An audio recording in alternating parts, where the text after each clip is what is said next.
Ladies and gentlemen, we got 6 minutes to go. Stop. Not you guys. Keep coming. 6 minutes to go till 5, and we officially go live. But as of right now, I'm going to do a little bit of sharing, so I'm not going to be talking about too much, going over too much. I am just going to set up as if you guys weren't here. If you guys are joining the stream now, go ahead and take the link to the stream and make sure that you share the stream. I would really appreciate that very much. Share to a page. No, I want to share it to my thing. Why can I not just share it like I have every single other day? I have to do it on my phone, I believe. I do. All right. Well, we're going to do it on my phone then. So, boys and girls, what we'll do today is, I don't want you to get the wrong impression.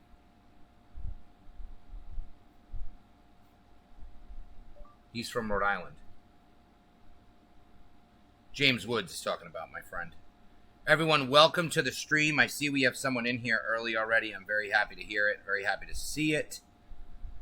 Please go ahead and share the video, like the video, watch the video. We're going to start talking and we're going to start getting into things around 5 o'clock, maybe a few minutes afterwards.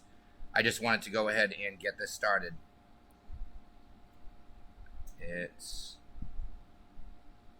Hold on, guys. If you're already watching the video, just so you know what I'm doing, I'm sharing it on my official page here.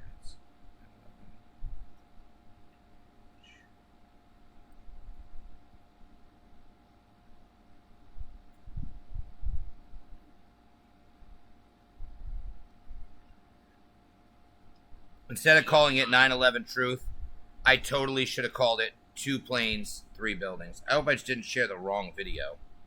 I might have done that. I shared yesterday's video.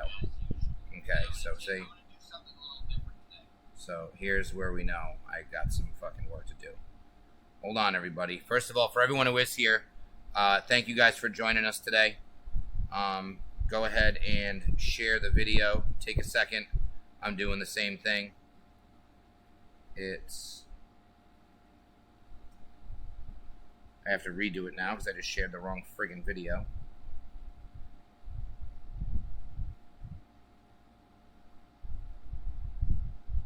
And this is going to be a fun one, you guys, because this is going to also involve my story to how I got here. How I learned to be a critical thinker. When I started asking questions, because it was 9/11 that, in my opinion, it is the biggest mistake that the powers that be have made to this point to get us in the position that we're in. So, here we are. Kenny Costa. Is that Sunny in the back? You know it is. In the position that we're in. There she is. All right, so let me go ahead and make some adjustments here. So, here we are. Kenny Costa. Is that Sunny in the back? Hold on. We got audio issues because I forgot to mute my second screen here. Okay. Now, just so you know, I had a plan today at one point, and my plan involved something pretty cool, as I'm about to show you. My plan involved me using my Nintendo Switch for YouTube videos, but unfortunately, that's not the case. But the good news is I have the Nintendo Switch hooked up, so if this gets all said and done and everybody's sick of hearing me yap, but someone might want to watch me play a video game, then who knows, we can work our way into that. All right, so it's 4:59, you guys, not quite 5 just yet. Go ahead and share the video. Make a comment, tell me what's up. Welcome, everyone. Zin is the best. Robert G. Russo, you are absolutely right. No questions about that. Zin is the bee's knees, the bug's lugs, the bison's Tyson. It is the what's up. You know what I'm saying? I completely agree on that. All right, so now we're going to do one more thang-a-lang. One more thang-a-lang for those who think that I am a dang-a-lang. No, not really. I'm not doing anything for anyone who thinks I'm a dang-a-lang. I'm doing this video to educate them as to why I may not be.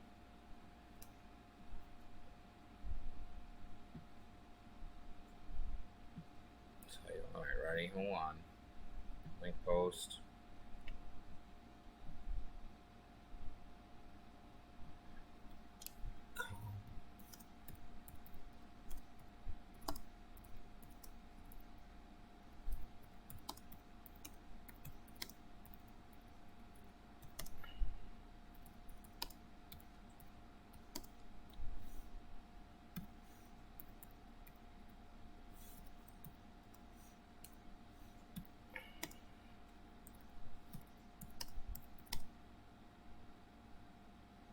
All right, hold on. We're almost there. First of all, I want to just thank everyone for coming in, taking a look today.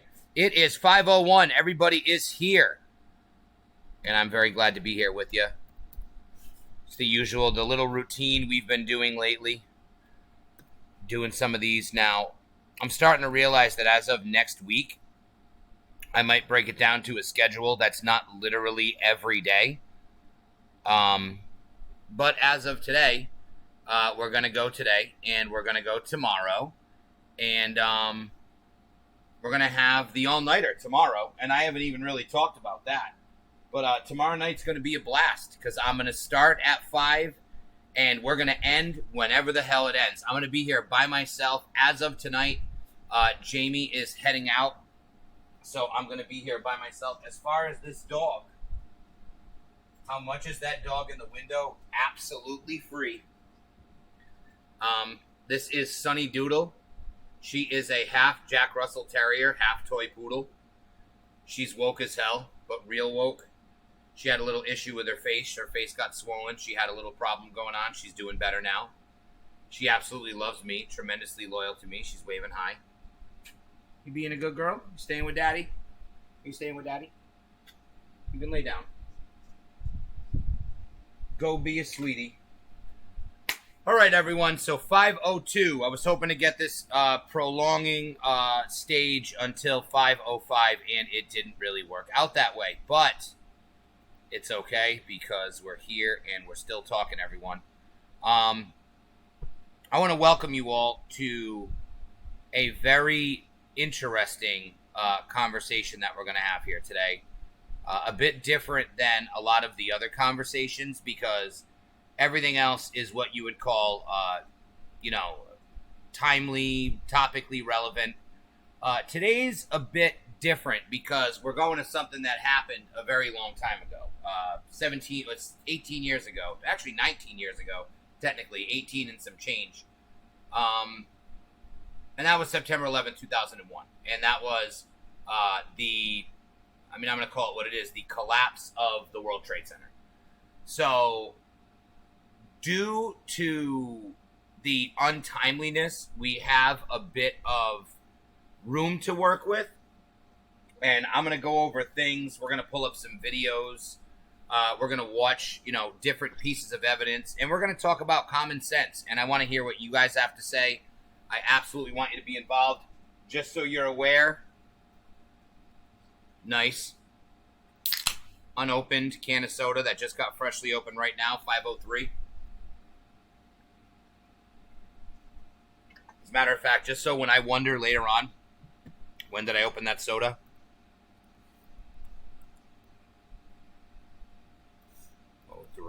Soda. I'm putting it in the comments. That 5:03 soda is from me to let y'all know I got a fresh soda, so I ain't going anywhere. I just ate some macaroni and cheese. I have food in me. I have my nicotine pouches next to me. I have my Nintendo Switch on in the background if need be. And I'm absolutely ready to shoot the shit. First and foremost, though, and I kind of want to wait for a few other people to get here. It's definitely starting off slow. I'm starting to believe that nobody really gives a fuck about 9/11 truth, which is really sad if nobody cares, because to be completely honest with you, this is the single biggest mistake that they made, And I honestly believe that we would not have the legs to stand on, and we would not have the numbers of people who think like me and question the official narrative of everything if it was not for the terrible mishandling of September 11, 2001 and the events that happened that day. And the awful story that they told back to us that they expected us to believe, force feeding us with this whole, this whole thing. This will probably get gifted to looking like some sort of penis, or like I like to tell people I'm milking cows. But yeah, I mean, it's ridiculous.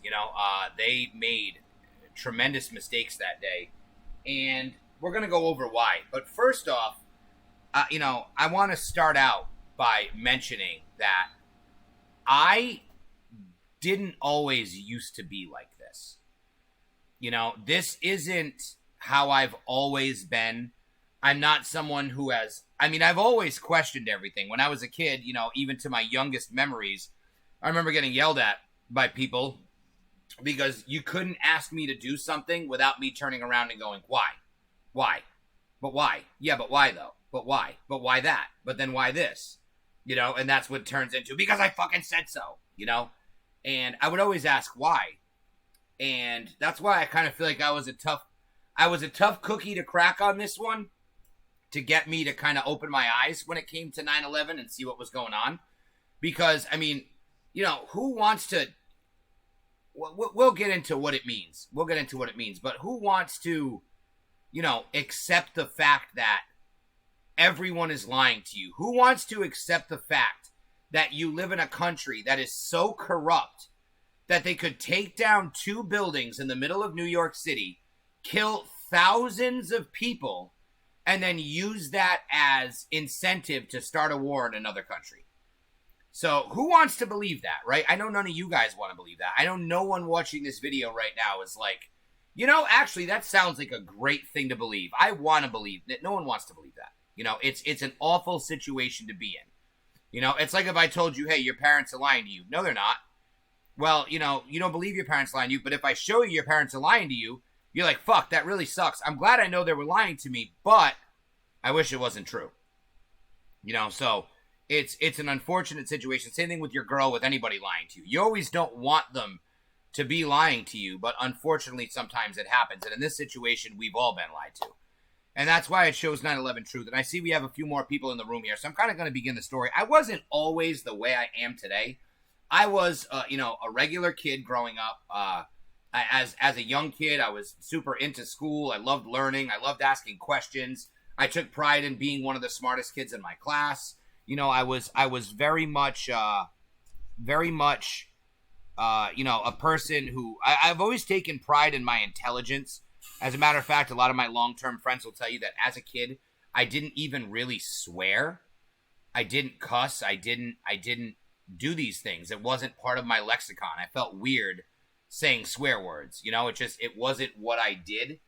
And now, all these years later, I swear like a sailor, and I question everything, and I have the most, abnormal views possible.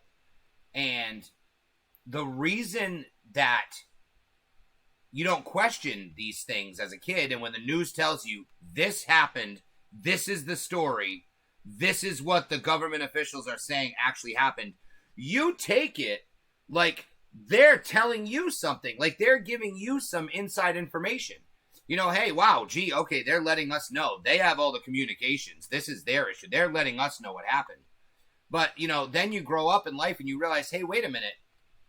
Actually, these media companies, and not just the media companies, but the government itself, through, the misinformation of the 9/11 Commission report, really had the power to create the story. And, create's a very interesting word, seeing as, if you're going to create the story of 9/11, how did it actually happen? And it turns out that it looks like they created that as well.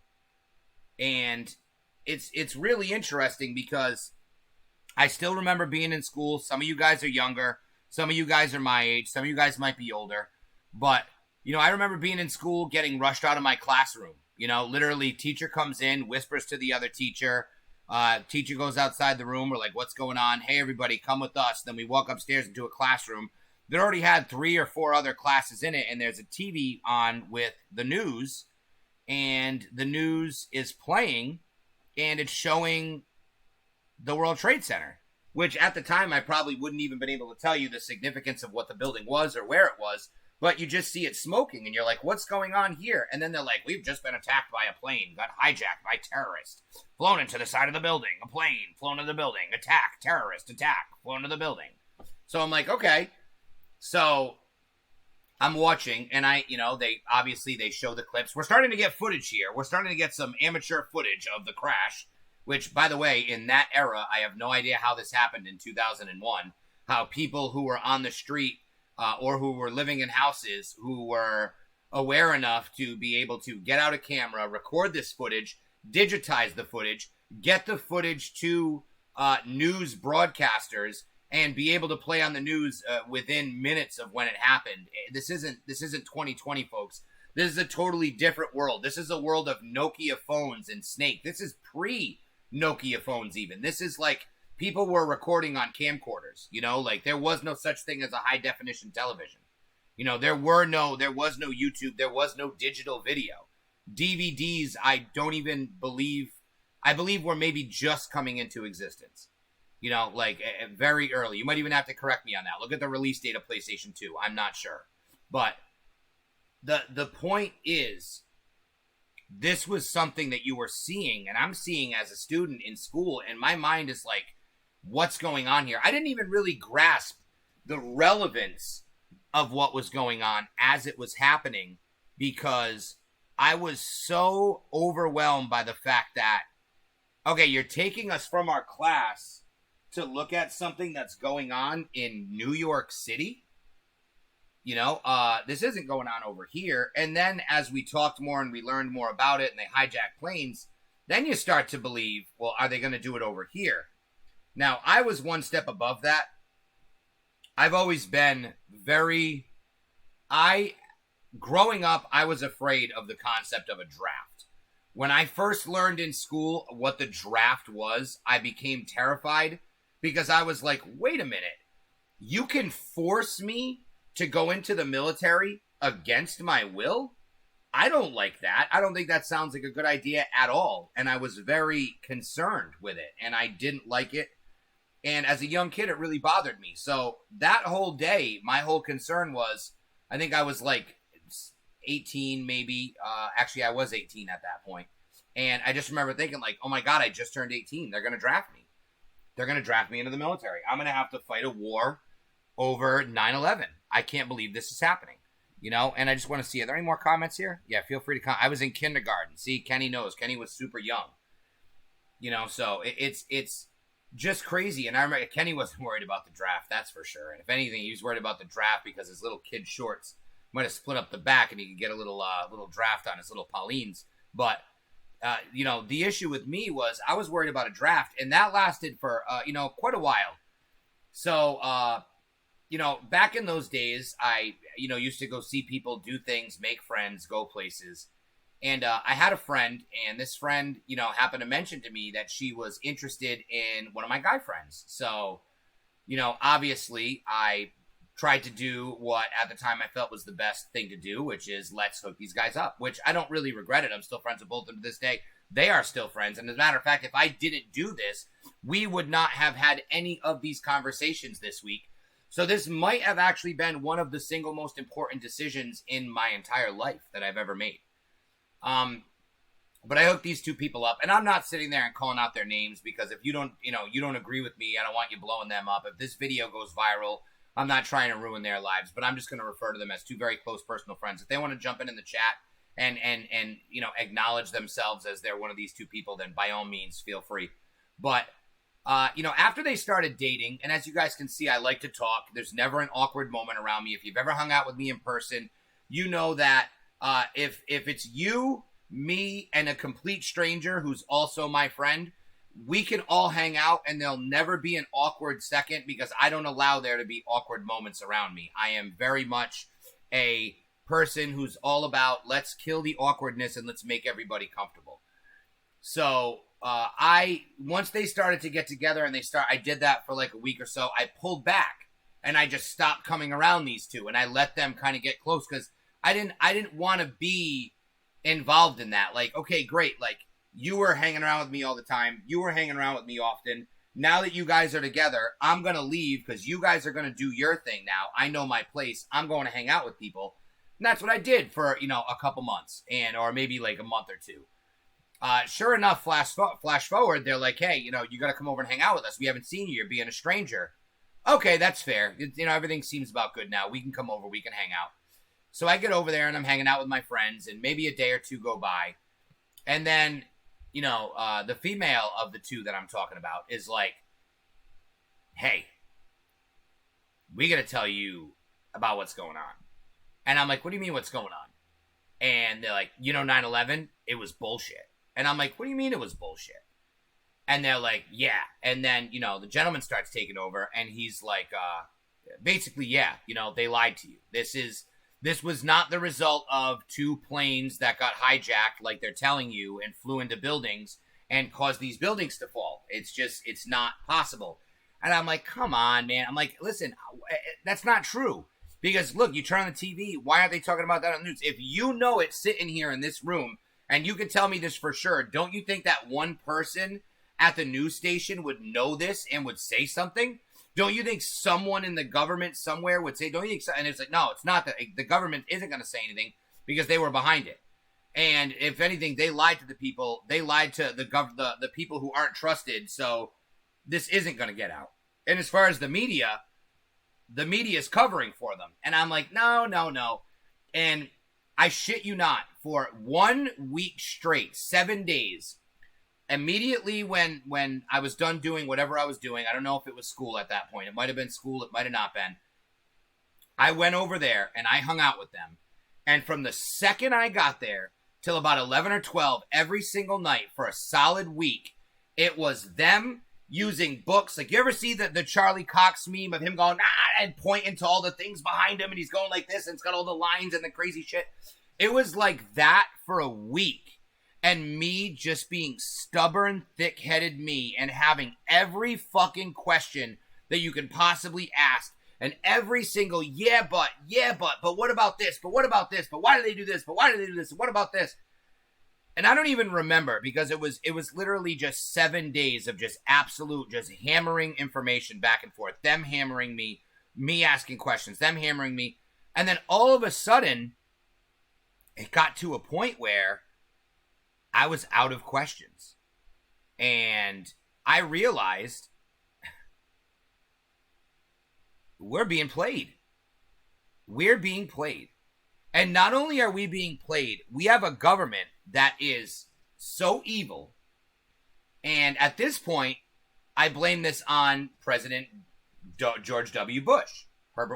George W., not Herbert Walker, not his dad, George Jr. And I blame this on him and Donald Rumsfeld, Henry Kissinger, who I still all hold a strong disregard for, all of these people. And I'm not a fan of any of them. And although I call myself a conservative today, I do not support George Bush. I do not support Bush Sr. I do like Reagan more so than any of the others, but he's a far different boat. But that's neither here nor there. And, I realized, holy crap, these people have committed an atrocity on our country. And it seems like it's to get us to give up our rights and sign the Patriot Act. Which sounds very nice and friendly and sounds like something that anyone who's a patriot, because back in those days, after this happened, patriotism became a huge thing. And it became, commonplace to want to be proud of your country because we were just attacked. We need to stand strong. We need to stand together. We need to raise the flag. This was before they tried to convince you that it was racist. So just remember this. So just 20 years ago, it wasn't racist. It was patriotic because we were being attacked. Now that they realize that no other country can defeat us, it's racist because we have to have a race war amongst one another, because the only way America can ever be defeated is to defeat us from within, which is why we're in the situation that we're in today. But going back to September, so it was about patriotism. And I'm seeing this, and I'm like, man, like, you know, they're fighting this war, and we signed this Patriot Act, and 9/11, this is a controlled demolition. How do people not see this? Once I saw it, and once the light switch flipped, and I realized, hey, man, you know, these buildings, name me two other buildings. Name me one other building in the history of architecture that has crumbled in free fall speeds to the ground due to fire. Okay? And the reason why I say due to fire is because it was not about planes hitting the buildings. If the planes hitting the buildings had structurally affected them, then it would have happened immediately when the planes hit the buildings. There would have been a turn, there would have been a slant.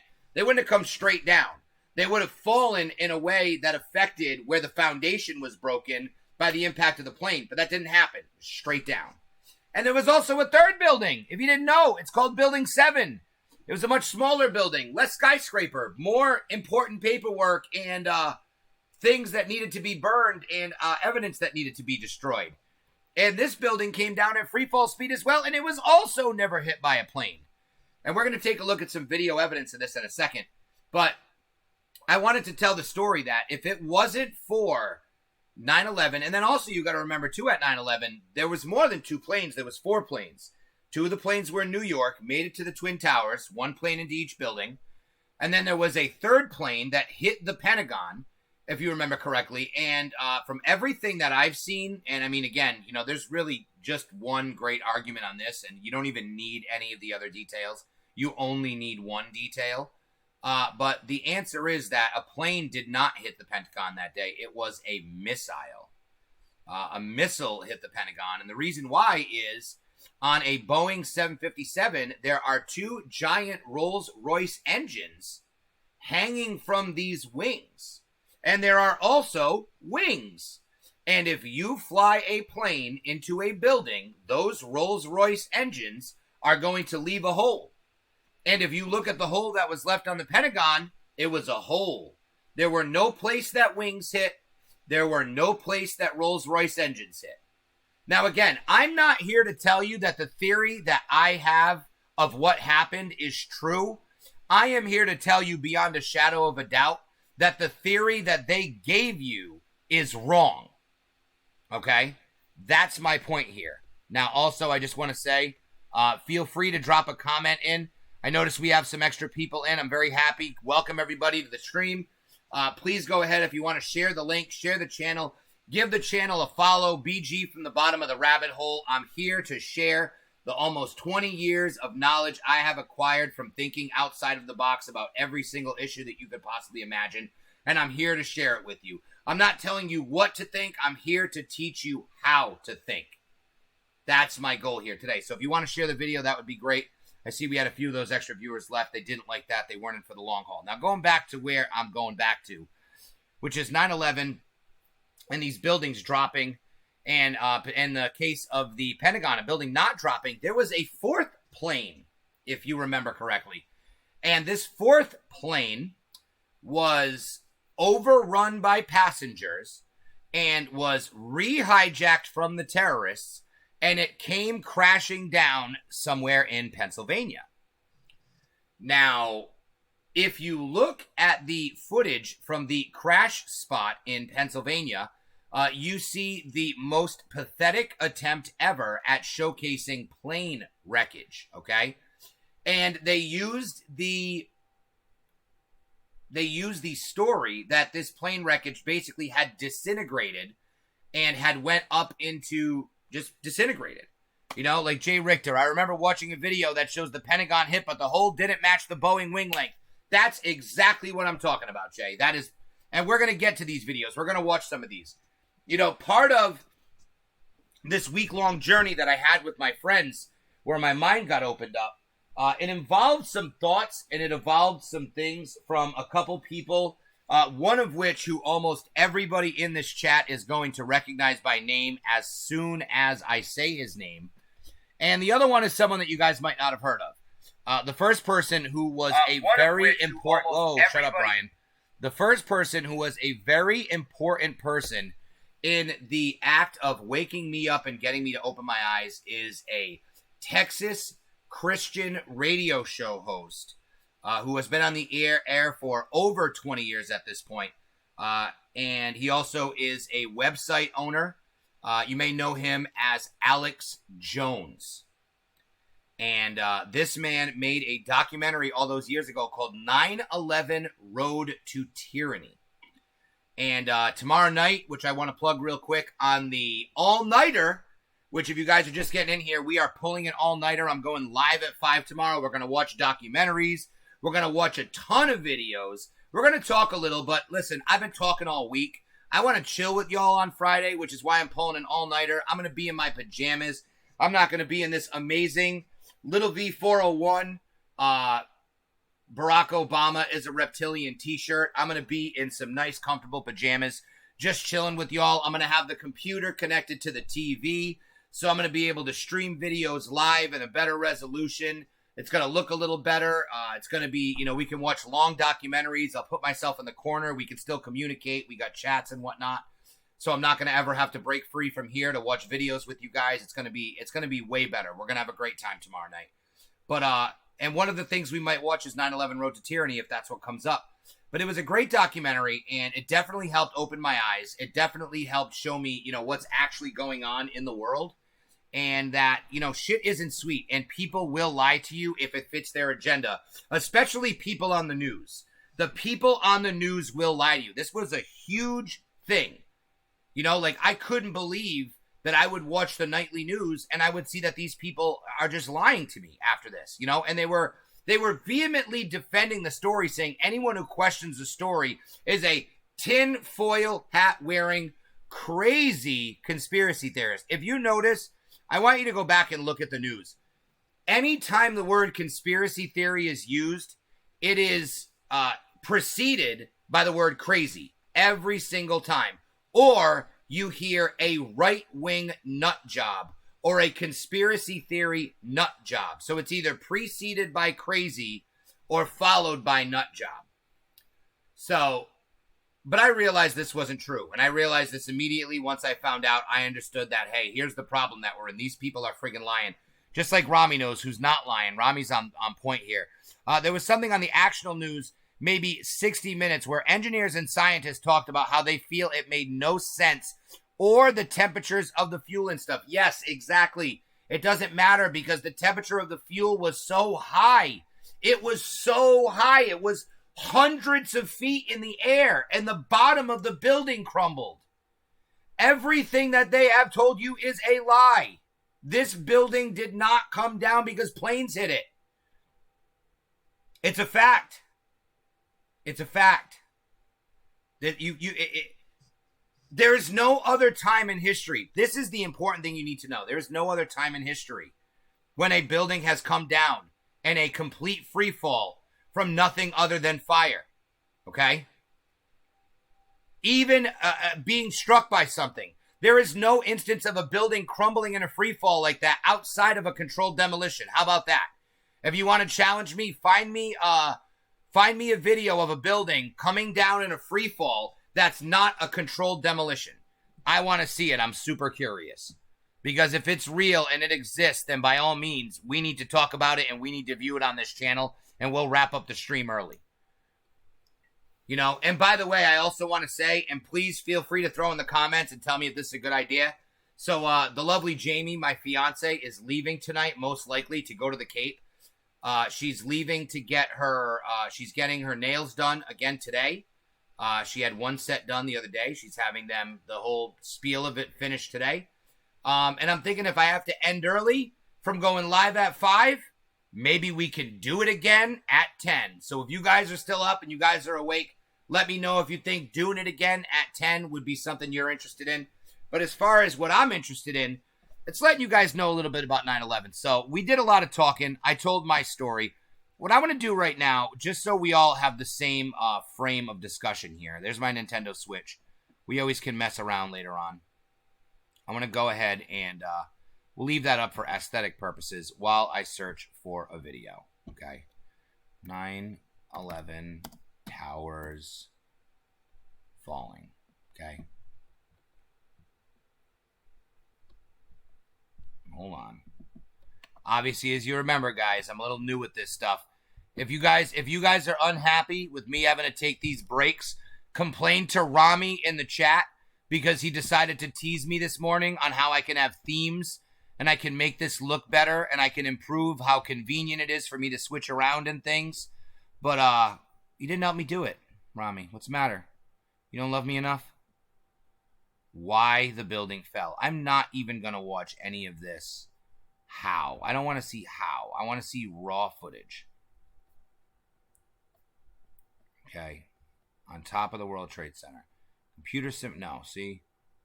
World Trade Center movie clip. See? Everything they're trying to show me wants to tell me how and why they fell. And I don't want to see that. I want to take a look at this 7-minute video here. Okay?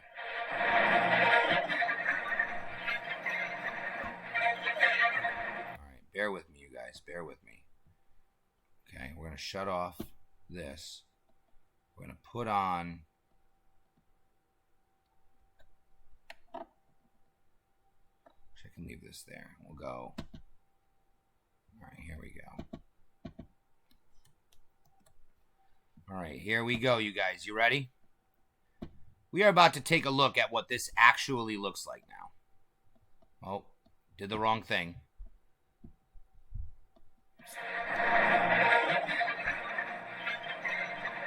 This looks like it was from that day.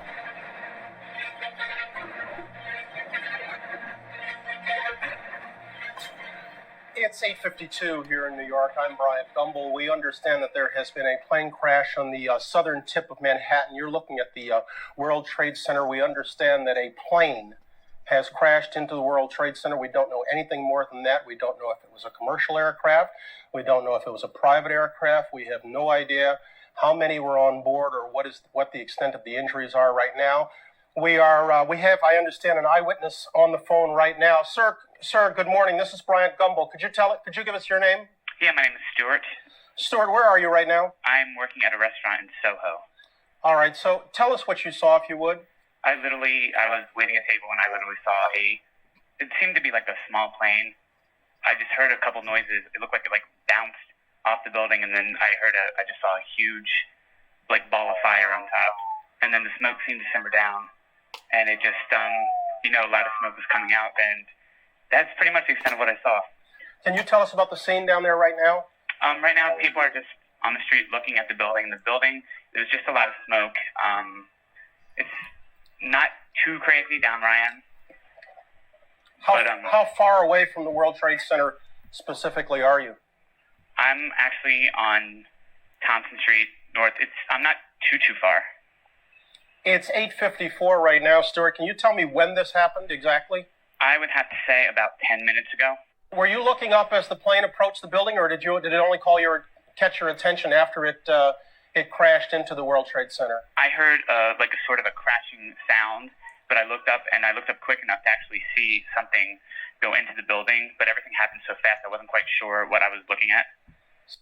Okay, now I want to pause that for a second as we're taking a look, freeze frame on the building for a quick second, okay? Now, I want you to understand, okay? We can say whatever we want, and we can go into details that, in my opinion, are not relevant to the point. But for all intents and purposes, what you are witnessing right there is a fire, okay? As far as the impact from the vehicle, any impact that was had immediately.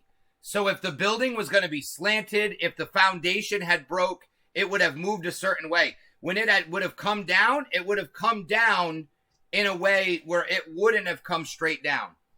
Stephen LaFontaine. Just so you know, Stephen LaFontaine may or may not have been one of those people responsible for that story I talked about.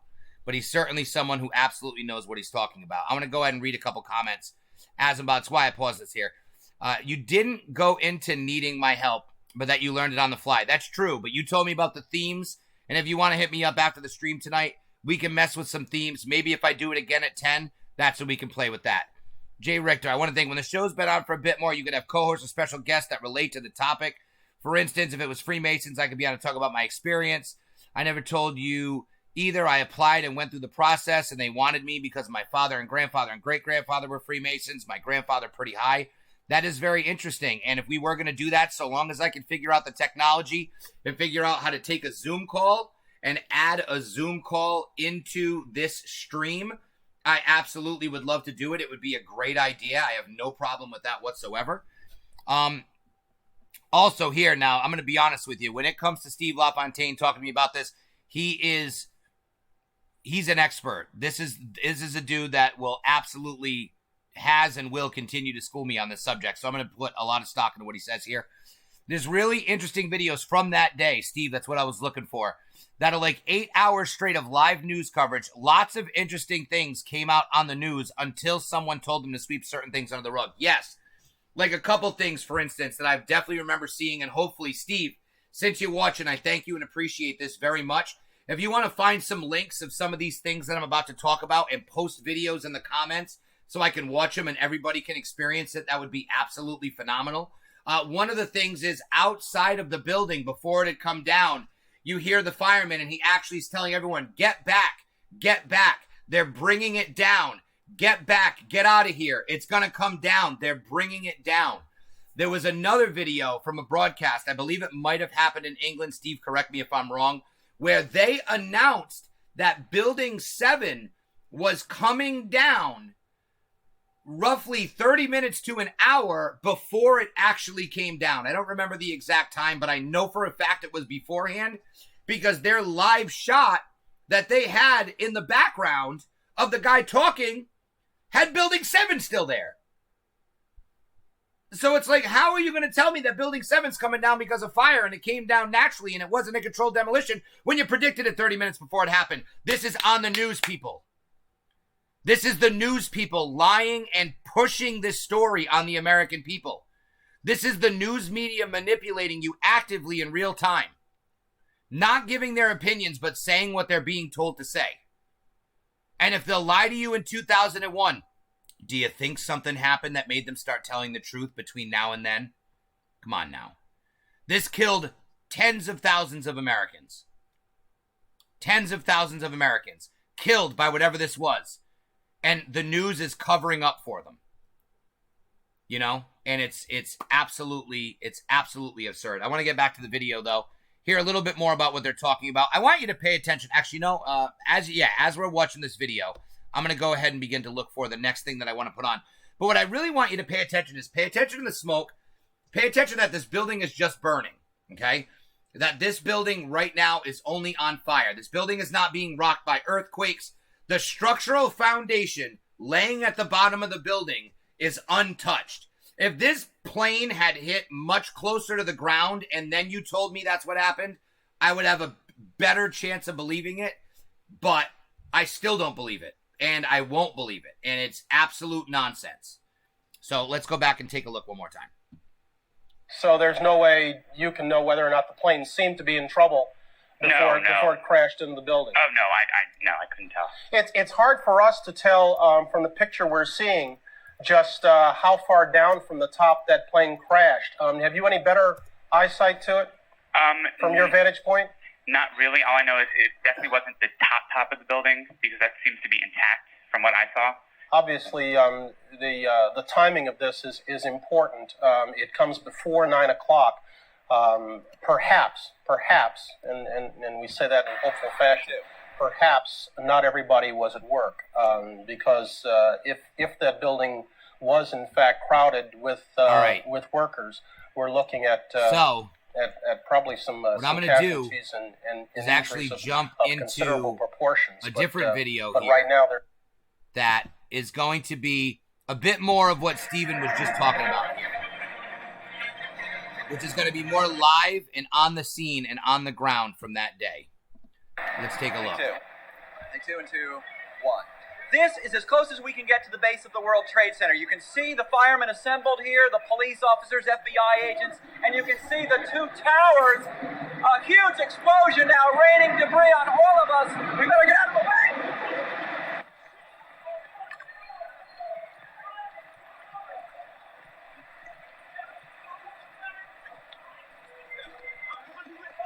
And the media covered for these people, folks. good men and women, doctors, fathers, mothers, sons, daughters, dying, running for their lives, perpetrated by bad actors in our government who are hidden behind secrecy and three-letter organizations. And they perpetrated this against the American people. You must understand, this is a nonpartisan agenda when I am talking about things like this. I have no reason to lie about this. This isn't a pro-Trump agenda. This happened. This is real life. It was the BBC announcing it before that happened. Steve provided a link. That's going to be the next link that we look into. Sarah, how's it going, by the way?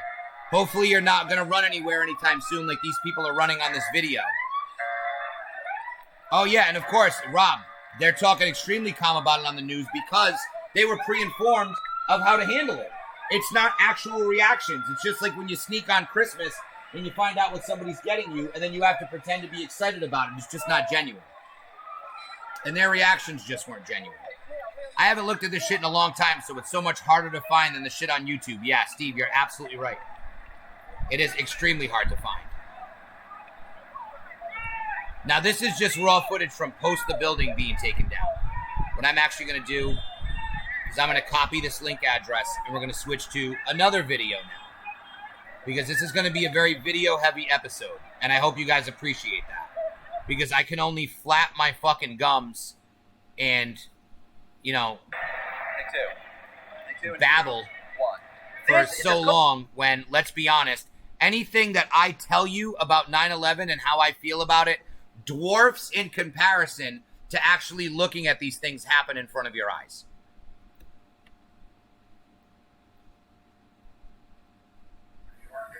Oh no, shit. That's the absolute opposite of what I wanted to do. Now, before this starts, okay, World Trade Center 7. Just to be clear on what World Trade Center 7 is, okay? Everyone knows about the main World Trade Center towers. Kev says you don't run anywhere. That's funny. You have bad knees. But everyone knows about the main World Trade Center towers. I don't know what numbers they are. If someone wants to drop in the comments and tell me what numbers the two tall towers are, they might be 1 and 2. They might be 5 and 6. I have no idea. But Building 7 was a much smaller building, not necessarily a skyscraper, but still part of the World Trade 7 Center group of buildings. You know, and yeah, it came down. So take a look at this, because most people don't even know that Building 7 was a thing. Oh, and that is not the play button that I'm looking for. Hold on. Still working with this technology, folks. I'm a guy who does research. I don't play with computer programs. All right, here we go.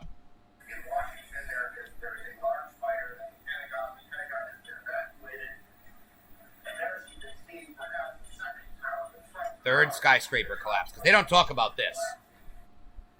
Because everybody, once you've seen Building 7, there's no way back. You can cheat on yourself.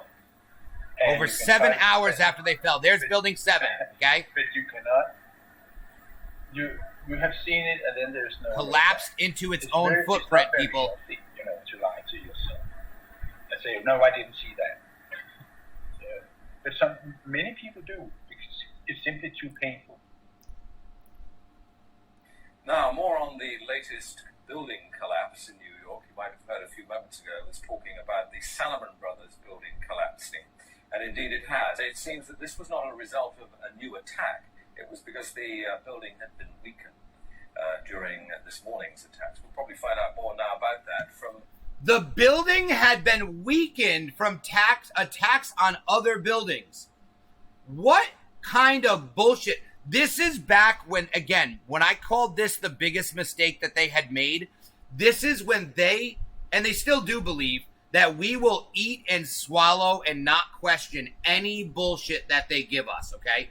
This is a building that was built to survive a plane crash. You must understand this. At least the two towers, the main two towers, were specifically built to survive a plane hitting them.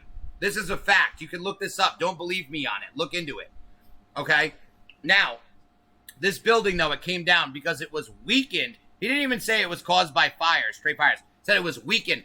The structural foundation of a building that had been in place and built for God knows how many years, was weakened by neighboring fires and had collapsed. So let's go back and look at it a little more.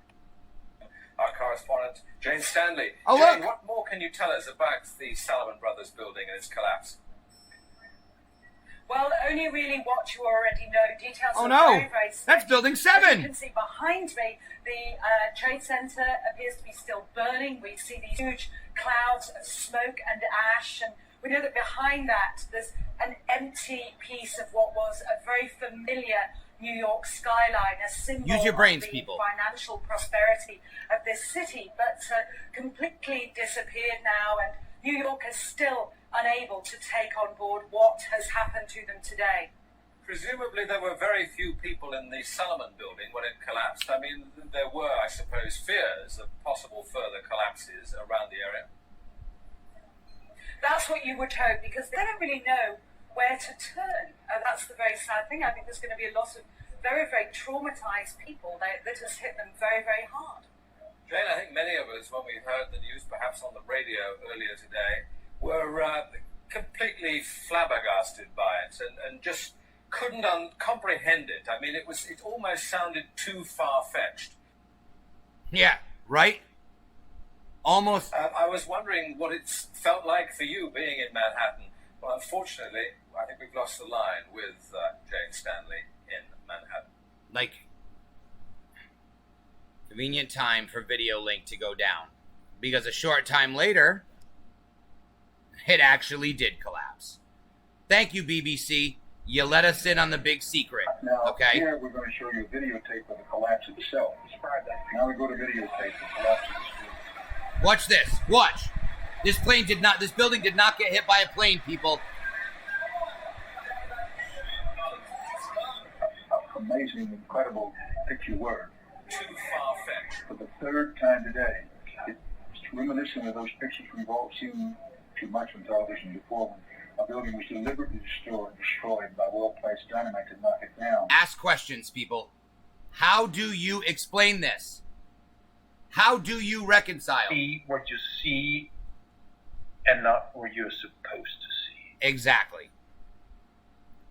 Exactly. That's a great way of saying it. See what you see and not what you're supposed to see. Because, I mean, this is just absolutely absurd. Now, Steve also provided us a great video here to add to the discussion. If I could get a Zoom call with Steve, if I knew how to do that, oh man, would that be great to have Steve come on and talk about this topic a little bit today.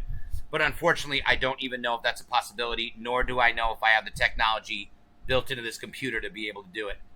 But give me 1 second here. So, interact.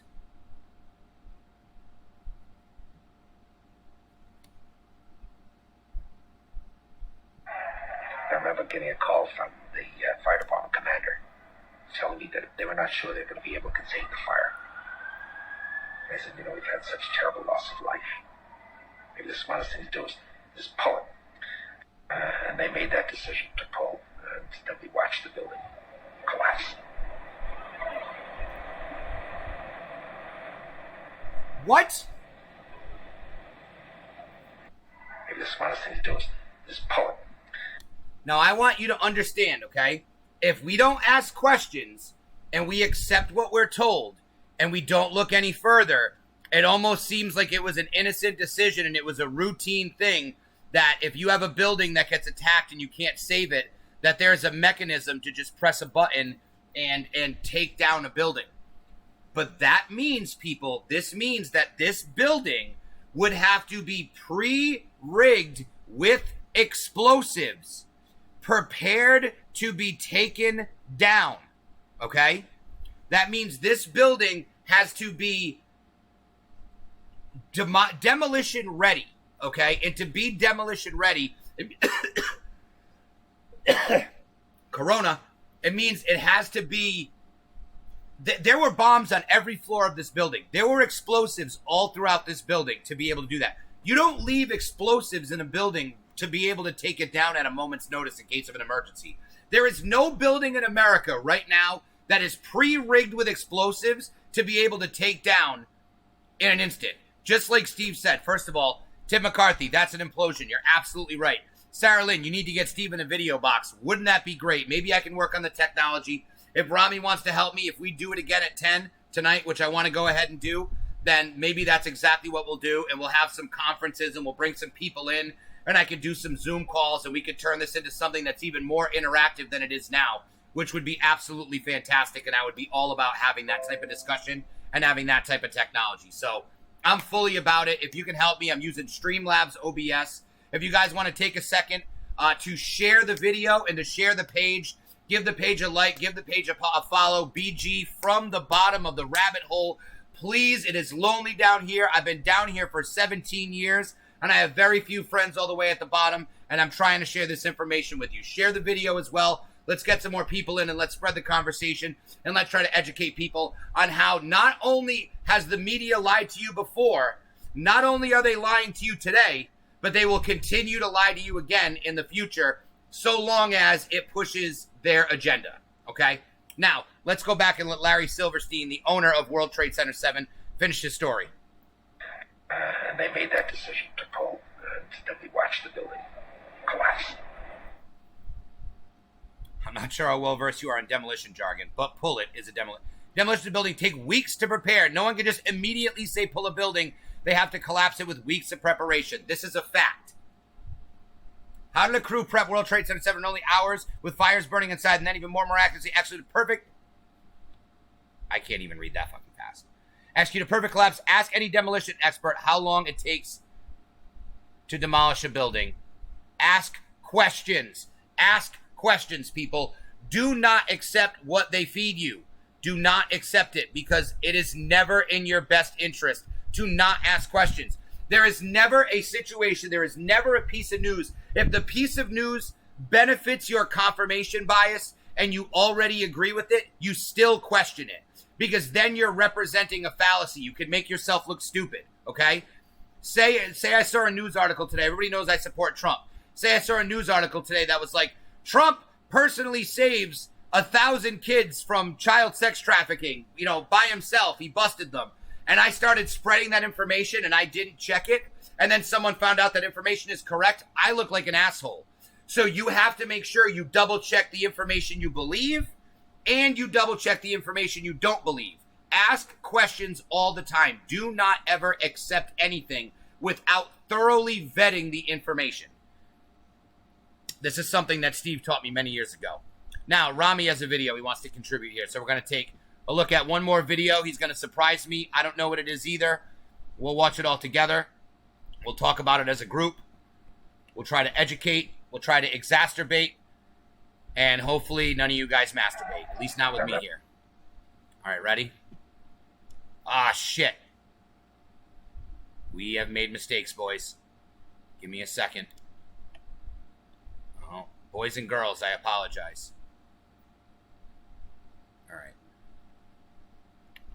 Jesse, what would you have done? The body. On September I the just 12th, want to say, 2001? McMahon, What would you have before I let the body president? talk to Piers Morgan, I just want to say he had a great show on True TV called Conspiracy Theory. This is a guy who was the mayor of Minnesota. I mean, he was the governor of Minnesota and the mayor of Minneapolis. He wouldn't have let these riots go down over George Floyd. He would have made sure that the streets were protected and the businesses were kept safe. But with that being said, let's take a look at the conversation between the one and only WWE Hall of Famer, one of my heroes in life, and a man who I have great regard for, Jesse the Body Ventura, Jesse the Mind Ventura, and a guy who I can take him or leave him depending on the day, Piers Morgan. Let's see what they have to say. Jesse, what would you have done on September the 12th, 2001? What would you have done if you'd been president? What would I have done? Yeah. I would have done a legitimate investigation to find out what exactly happened on 9/11. Because there was no legitimate investigation. How did they know who did this so quickly like they did Lee Harvey Oswald? How quick they knew Lee Harvey Oswald killed Kennedy. Because the people who did it were identified and we knew who they were. Well, then why couldn't we have stopped them beforehand if they were identified and we knew who they were? It was a failure of intelligence. Everyone's accepted No, it wasn't. We knew before with Condoleezza Rice's memo on August 6th when it stated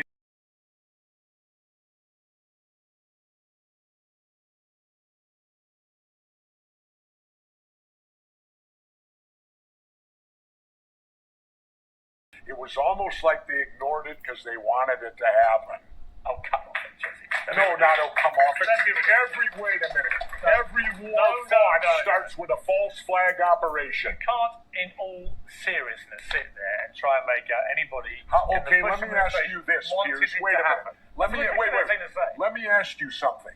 How much studying have you actually done of 9/11, other than what the government's told you and what mainstream media has told you? I've been studying it 4 years. I was editor of a national newspaper. I've talked to people. Wait a minute. Every day for Really? 5-6 months. Really? So I know a lot about it. Well, One then thing how I do come? know is Let me ask you this you then. cannot say that any member of the Bush administration knew it was going to happen and wanted it to happen. It's a ridiculous thing to say. Ridiculous. Okay, let's talk about your BBC. I have a tape of a BBC reporter broadcasting just watch this. directly back to England, talking about a third building has collapsed. World Trade Center Building 7 talks for 7 minutes. All the while she's talking, World Trade Center Building 7 is still standing right behind her. It didn't fall for another half hour. Yet they were doing a pre-broadcast back to England that yes, it's true, you need to that take this a break. building fell and it hadn't fallen You're yet. trying to make out. Okay, so for the sake of conversation, we all know for a fact that what he just said was true. Okay? So, there's no debate about this. First of all, Rami, I appreciate you doing this. It goes with the BBC thing. You're absolutely right. We're going to finish it in a second. Steve, list of what was in Building 7. Off to work. Thank you very much for your contributions today, Steve. He's a beast. I wouldn't be here today talking about this if it wasn't for Steve. Sarah Lynn, where is Jesse now? You don't hear Nathan from him. I don't know what you meant by Nathan. But yes, you don't hear from him because he's hiding in Mexico currently. But let's let Jesse finish talking here. The British Broadcasting Company, one of the most respected news organisations in the world, was inventing huge buildings falling over. You need to have a break, Jesse. We'll come back after the break, and we'll talk about Israel and Iran. Are you kidding me? This is a fact, my friend. It's that simple, man. He wasn't making it up. He wasn't making it up then, and he's not making it up now. Don't want to do that. So what we're going to do here is we're going to take a look at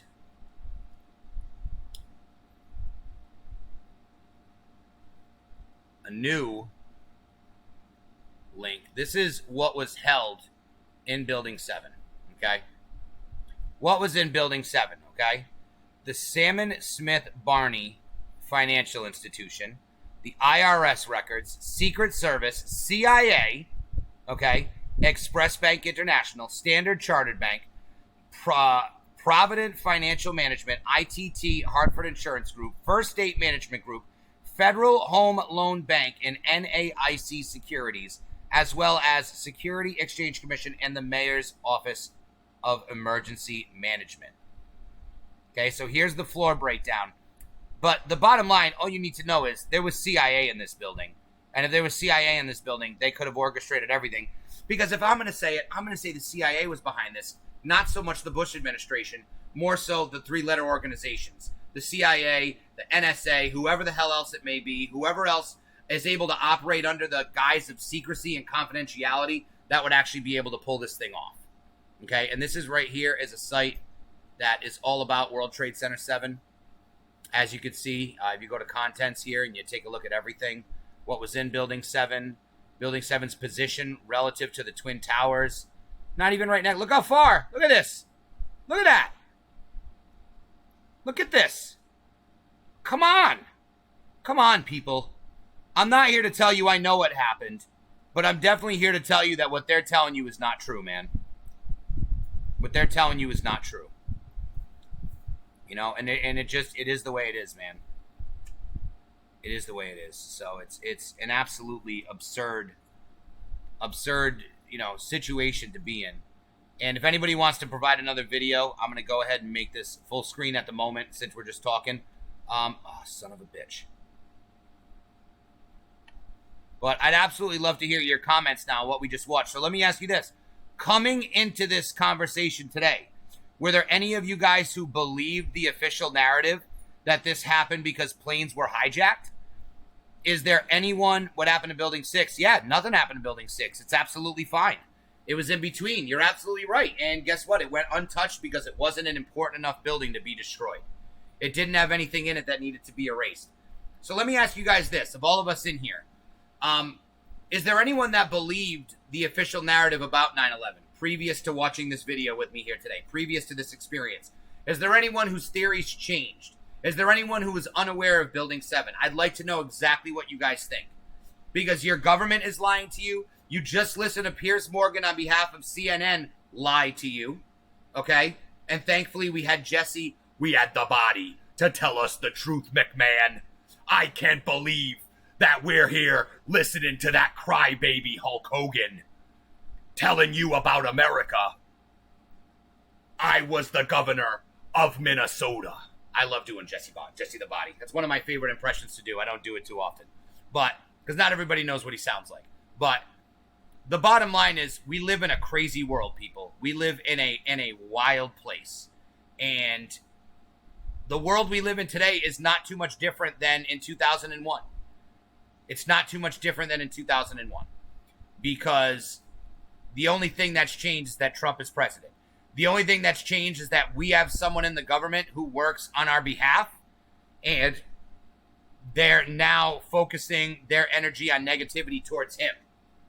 So instead of pushing an agenda that's unifying everyone to get the people to do what they want to do, their new agenda is to destroy America from within by causing us to have a war and a civil war and a revolution against ourselves to overthrow our own government, which protects us from a government that's too big. Instead of doing what needs to be done and eliminating bad actors and then creating new laws and regulations to make sure that these bad actors can never be appointed to positions where their jobs are bulletproof ever again. We've had a ton of people fired. Comey is gone. Strzok is gone. Lisa Page is gone. Probably more than that. A lot of the we're going to call them classic Republicans who were there when Trump got elected in 2016. They all got pushed out in the midterms. We have a new breed of people entering the government, and it's patriots, and it's people who love this country. You got to, no, you made me sit through Zeitgeist. Yes, Sarah, I do remember that. I did make you sit through Zeitgeist, which was a great documentary, by the way. That's something we might watch tomorrow when we pull an all-nighter right here on the channel. Make sure you follow BG from the bottom of the rabbit hole. Hit the follow. Share the video. Like the page. If there's a bell, hit the little bell so you can get notifications when I go live, especially for tomorrow night. I will be in my PJs, people. I will be wearing a onesie, okay? And guess what? It's not just any onesie. I'm going to be representing one of the greatest fallen American heroes of all time. And I'm telling you right now, it's not who you think. I'm going to say it now and no one will remember. It's Harambe. Only dicks will be in for Harambe tomorrow night because we're live on Facebook. And this is family friendly other than my language and all of the death and destruction that we're going to watch. Now, what do you guys have to say? Comments, critiques. What do you guys want to take a look at? We've been talking about 9/11. We talked about Building 7. Do you guys want to see videos of multiple other buildings being destroyed? Do you want to see controlled demolitions? How about we do that? How about you give me a second and I'll look up 9/11 versus controlled NTROLLED-DEMOLITION.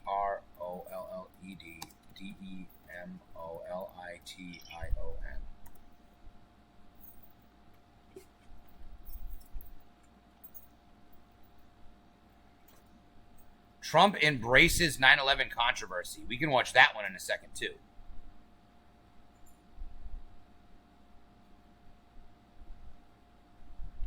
We'll take a look at this one. This isn't exactly what I was hoping for, which was side-by-sides. Oh, here's what I was looking for. Okay.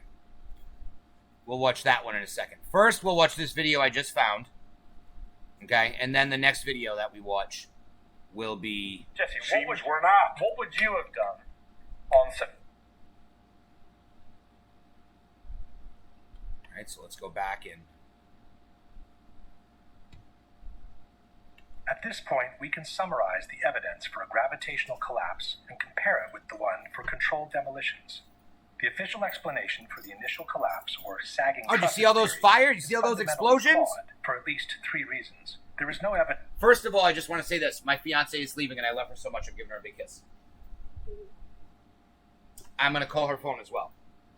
But I want to say this to you guys as I'm doing this, okay? Now, we've already established, due to the video evidence that we've watched here today, we have already established beyond a shadow of a doubt that World Trade Center Building 7 was rigged with explosives. No one questions that because simply we've watched the owner openly admit that he said to pull the building. Okay? Well, I don't know where my own phone is here. Oh, never mind. Hold on one second, James. Can I have a kiss? She's leaving me, guys. Hold on one second.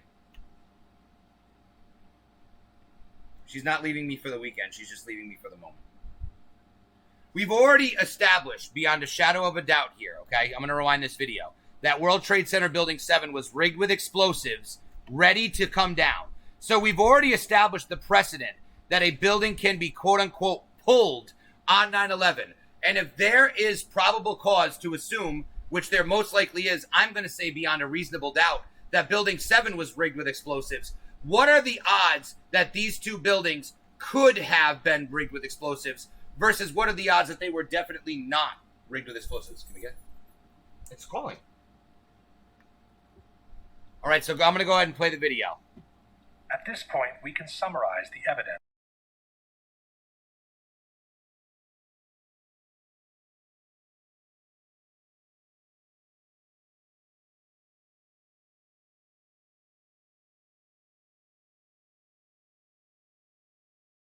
No evidence for temperatures high enough to seriously weaken the steel, and no valid explanation on how the trusses could have pulled and broken the external structure on their own. At the same time, the initial collapse is fully compatible with a controlled demolition. The official explanation for the total collapse of the Twin Towers does not exist, nor was a scientific calculation ever attempted by NIST, as they have repeatedly acknowledged. At the same time, the full collapse of the buildings is fully compatible with a controlled demolition. The vertical acceleration of the upper sections to near free-fall speed makes it impossible to explain the collapses by gravitation only, without violating at least 2 fundamental laws of physics. At the same time, the near free-fall acceleration achieved by the collapse of towers is fully compatible with a controlled demolition. The amount of witnesses who reported powerful explosions and the ensuing devastation in the Twin Towers is overwhelming. We can pull those videos up if you cannot want. be explained by jet fuel alone, while they are fully compatible with a controlled demolition. The squibs observed 30 and 40 floors below the level of collapse cannot be explained by the air pressure in a gravitational collapse. At the same time, squibs are the typical signature of controlled demolitions. Not all the diagonal cuts and V-cuts observed on the columns at ground zero can be explained by the removal operations. At the same time, these kind of cuts are another typical signature of controlled demolitions. The large area of debris around the towers, with the lateral ejection of elements weighing several tons, cannot be explained by a gravitational collapse. At the same time, these ejections are fully compatible with the use of powerful explosives. The long-lasting fires, the extreme temperatures under the rubble, the incandescent beams extracted during the cleanup, the high degree of deformation of massive steel beams, the molten steel and molten concrete observed and found at ground zero cannot be explained by jet fuel alone, nor by regular office fires. Highly effective destructive devices capable of developing extremely high temperatures must have been used as part of a controlled demolition. The almost complete pulverization of the contents of both towers, from the concrete floors to the office furnishings to the actual vaporization of victims' bodies, cannot be explained by a simple gravitational collapse. At the same time, these results are fully compatible with the presence of powerful explosives, such as those used in controlled demolitions. Unless a comprehensive, scientifically sound explanation for all the phenomena observed is presented, the only conclusion available is that the Twin Towers were brought down by some form of controlled demolition. At this point, People, I'm not making this up, man. And, you know, it's funny because not too long ago on my Facebook, if any of you guys are ever privy to conversations that take place and things that people write, but people try to assume that I'm telling people how to think. I am telling you how to think. I'm telling you to question the bullshit that they tell you. I'm telling you where what they tell you is a lie.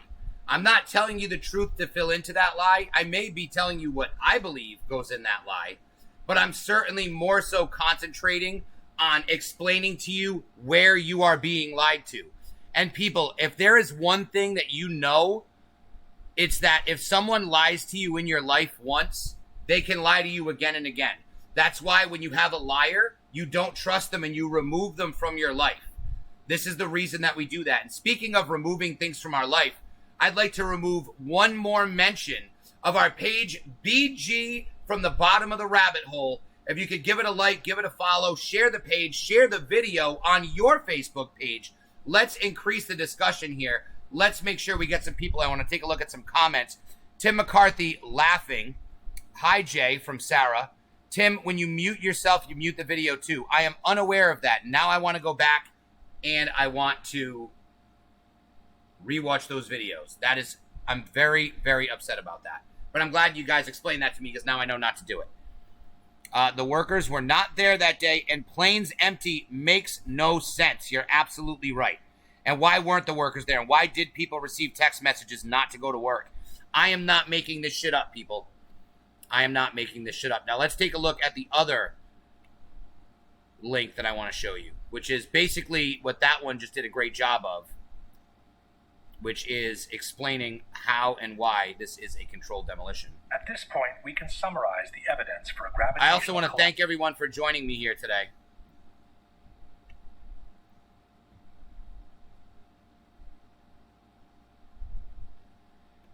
Okay, pay attention. These are all controlled demolitions on the left and World Trade Center building, the second World Trade Center 2 on the right. That's World Trade Center 2 on the right. That is a non-World Trade Center building on the left. This is a non-World Trade Center building. This is what a controlled demolition looks like, people. This is what a controlled demolition looks like, okay? This is not up for debate. This is not up for debate. This is when you implode a building. Here's how it goes down.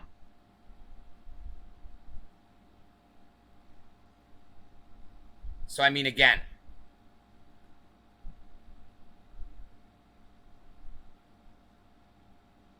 look at this. Free fall. I need Tom Petty in here. Now I'm free. Free balling. No, I'm not free balling. I'm wearing draws. But that is a free fall if I've ever seen one. I'm sorry. I'm sorry. That is what a free fall looks like, people. You're seeing it here. So, you know, as far as it comes to 9/11, what did we learn here, guys? Ah, son of a bitch.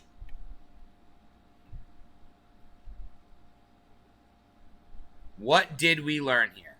First of all, I'm hoping what we learned here is that these people will lie to you, first and foremost, okay? You can and you have been lied to concerning 9/11. Not just by your government, okay? What we learned so here. The government is not the sole evil party in this. What we've also learned here is that the media is lying to you as well. And they will cover and they will continue to lie to you to push a narrative and push an agenda that best suits any evil, even if it costs Americans their lives. They will push a false story to manipulate the American people and control our thought process throughout this. This is why Alex Jones has a website, and the website is called Infowars.com, because there is an information war on for your mind. Your mind. Okay? Now, we've done a bunch of 9/11 talk. We've been talking. I'm here alone. You know what I like to do now? I'm going to ask you guys, what do you want to talk about? Drop in a video. Let's watch it. Let's comment on it. Tell me about a news story. Drop in a link. We can take a look at it. Ask me something about 9/11 since we're talking about 9/11 here. You know, whatever you guys want to talk about, I want to have some discussion. What would we like to discuss? What would we like to figure out? Because I don't know about you guys, but I mean, if here's the thing. I could sit here and show you Trump videos and show you how they lie on Trump. But if your confirmation bias tells you Trump is bad, you're not going to believe that they're lying. But if you don't believe they were just lying with the videos that we watched, you're pushing the information out, man. You're resisting it as hard as you can, and you need to not do that. Creepy Uncle Joe, Sarah Lynn. Do we want to see creepy Uncle Joe? If you smell what the liberals are cooking, smells like human flesh. Let's check out a video on creepy Joe Biden. How about we just watch Joe Biden's greatest hits?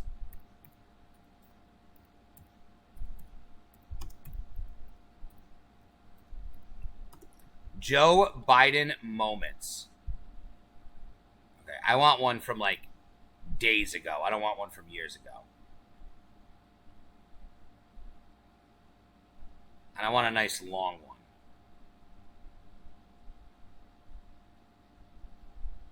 Yeah, these are hidden.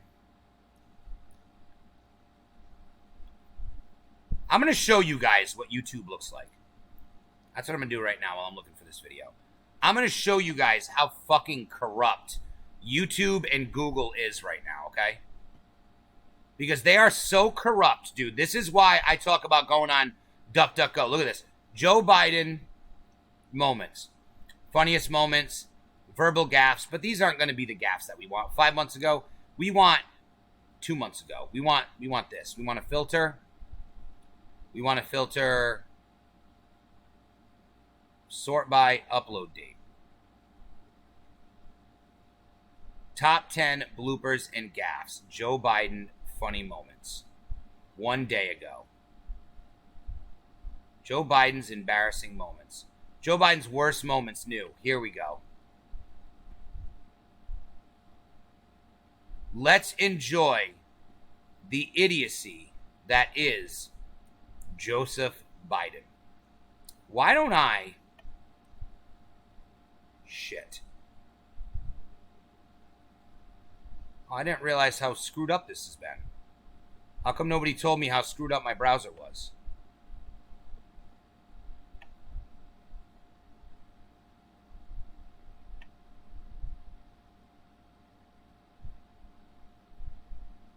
Alright, I'm sorry guys. I'm working on this.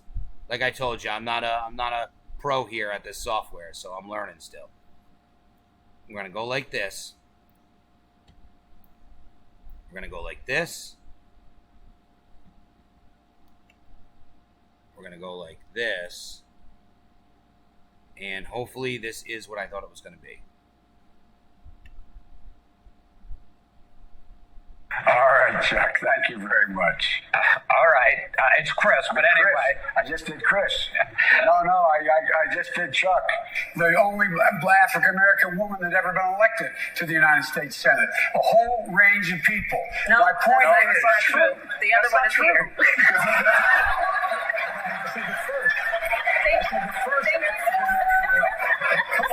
Why doesn't he just act like a president? That's a stupid way to say it. You know, Donald Trump was asked on... Sorry. Go ahead. No, I probably best I don't. I just can't figure the guy. I don't know, it's like watching a yo-yo. I shouldn't have said it that way. It's like watching... It feels that way. I want to ask... She has no idea what to do. I tell you what, I'm so... She can't bury him. Proud. And those poor people who have lost...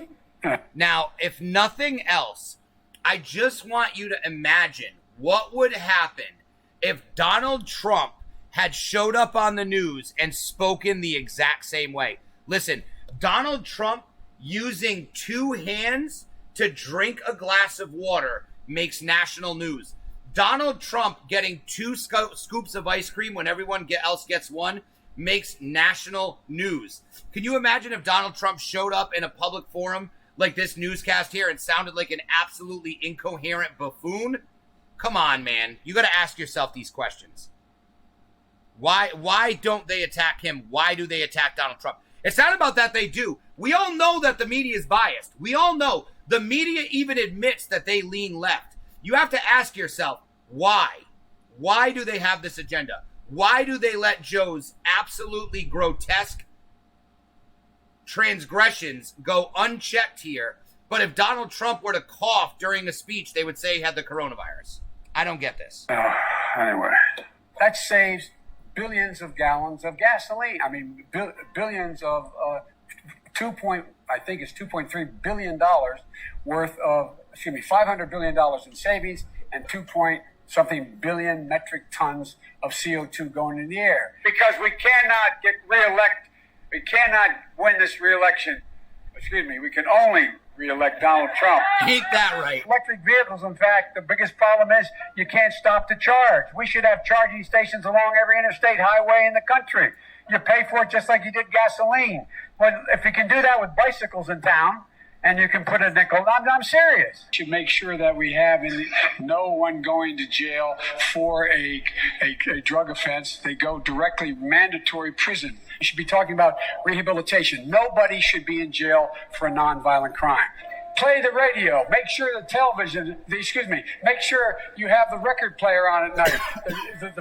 Make sure the kids hear words. A kid coming from a very poor school, or a very poor background, will hear 4 million words fewer spoken by the time they get there. Provide an $8,000 tax credit for everybody who has child care costs. It would put 720 million women back in the workforce. By the way, this is my little sister, Valerie, and I'm Jill's husband. Oh, no, you switched on me. This is my wife. This is my sister.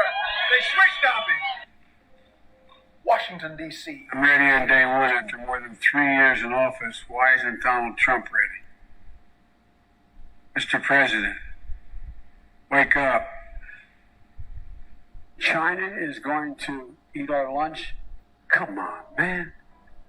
They can't even figure out how to deal with the fact that they have this great division. That's the creepy Uncle Joe video the China coming on Sea next. And the mountains in the east. In the west. They're not bad folks. But guess what? They're not they're competition for us. Pick up your phone now. Send a text to the word United to the number 30330. Okay, that's United. 30330 or 303-330. What the fuck? Wait. You got it. It's on the back there. If you agree with me, go to Joe 30330 and help me in this fight. Look, Fat. Look, here's the deal. I'm prepared to say that I have a record of over 40 years and that I'm going to beat Joe Biden. Proud Democrat. Hello, Biden-Obama Democrat. Join us. 100. An O'Biden-Obama Democrat, people. Not any Democrat. An O'Biden-Obama Democrat. The only kind that matters. And 50 million people have been killed since 2007 when Bernie voted to exempt the gun manufacturers from liability. More than all the wars. There are probably anywhere from 10 to 15% of the people out there that are just not very good people. Think about it. We hold these truths to be self-evident. All men and women created by you know the thing.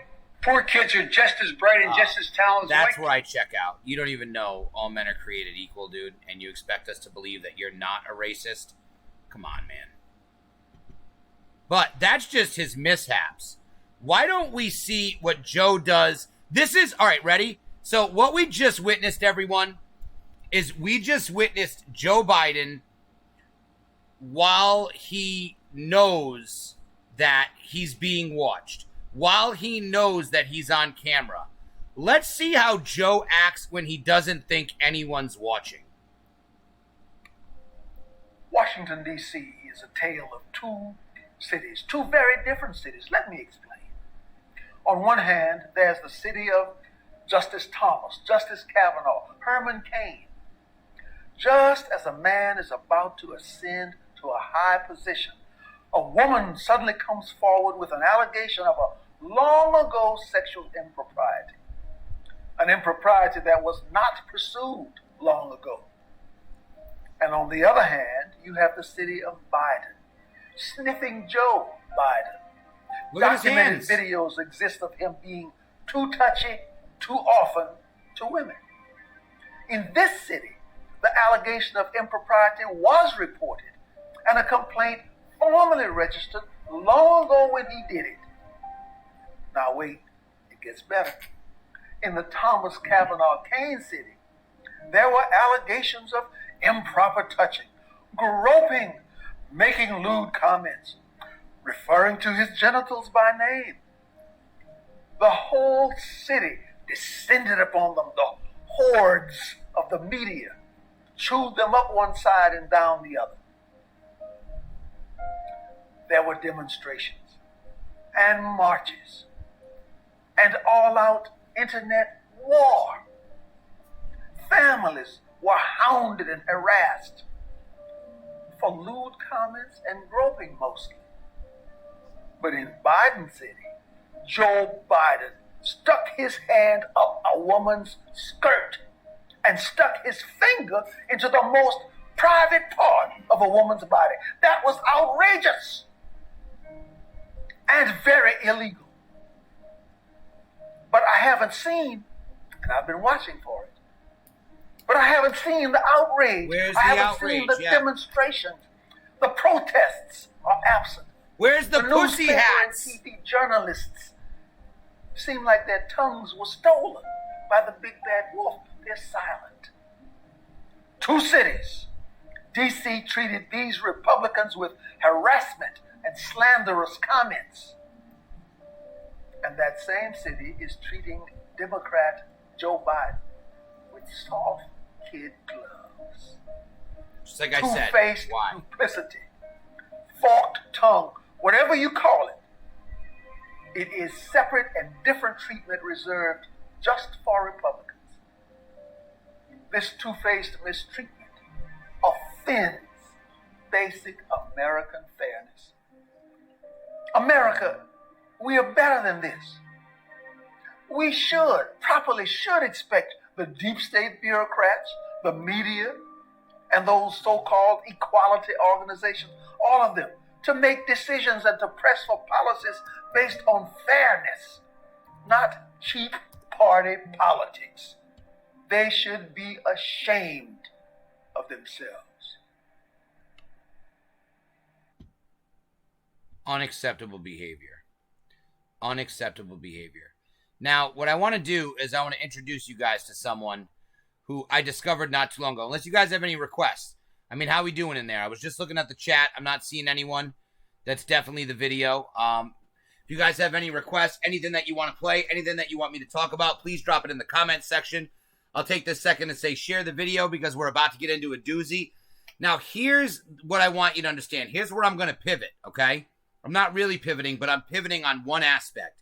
So we just established that the media can lie to you. We just established through the Joe Biden issue that the media is going to hold one certain set of people accountable for one thing, but not hold another set of people accountable, proving that they don't actually care about what they're saying. They don't care about these victims. They don't care about these women. If they cared about women being assaulted, then we would have all women getting equal opportunity to be able to air their grievances.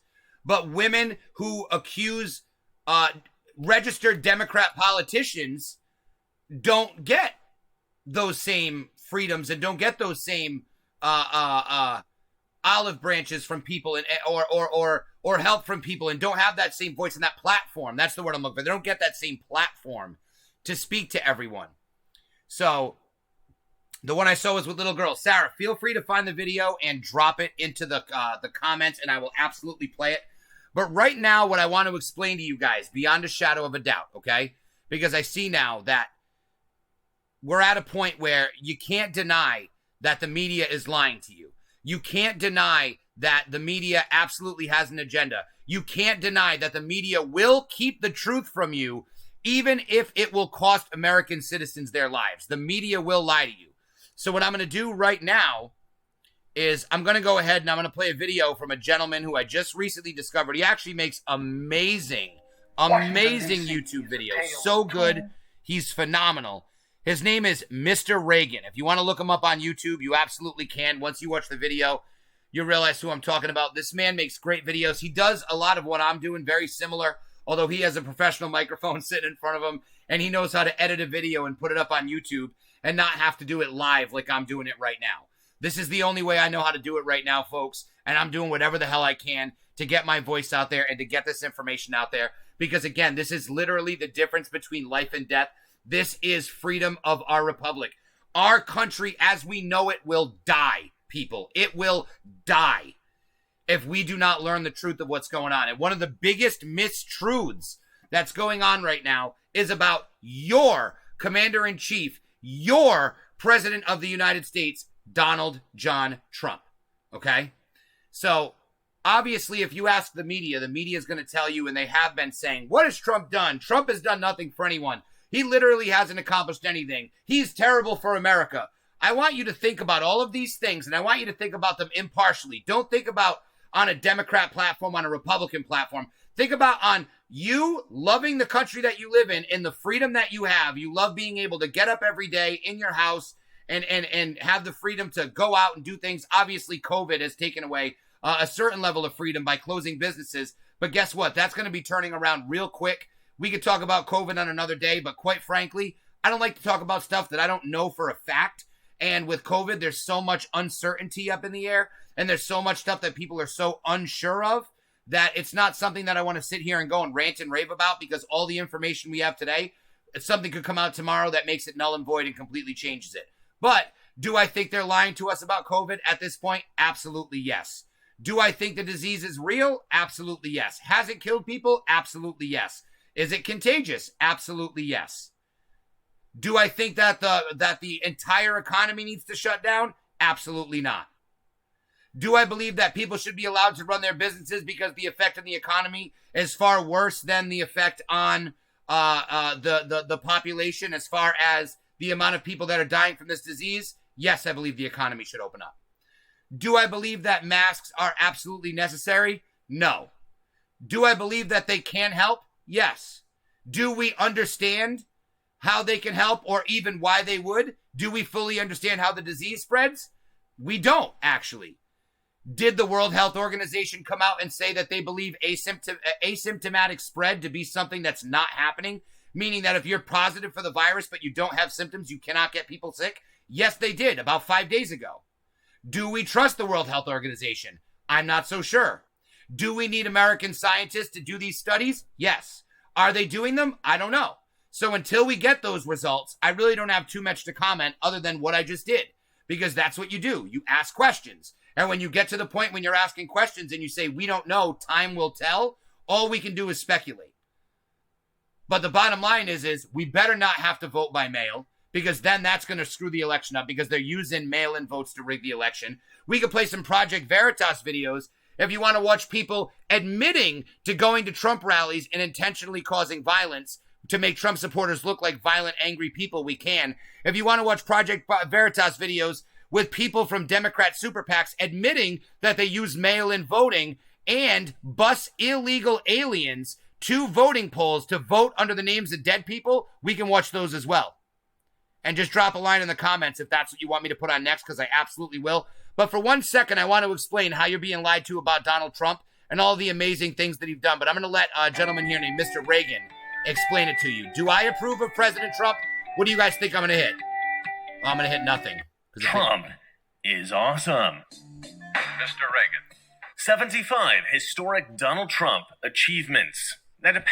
Now listen, I want to verify again, because this looks weird, because we have a guy in the corner who's talking about a guy on the other side talking about other things.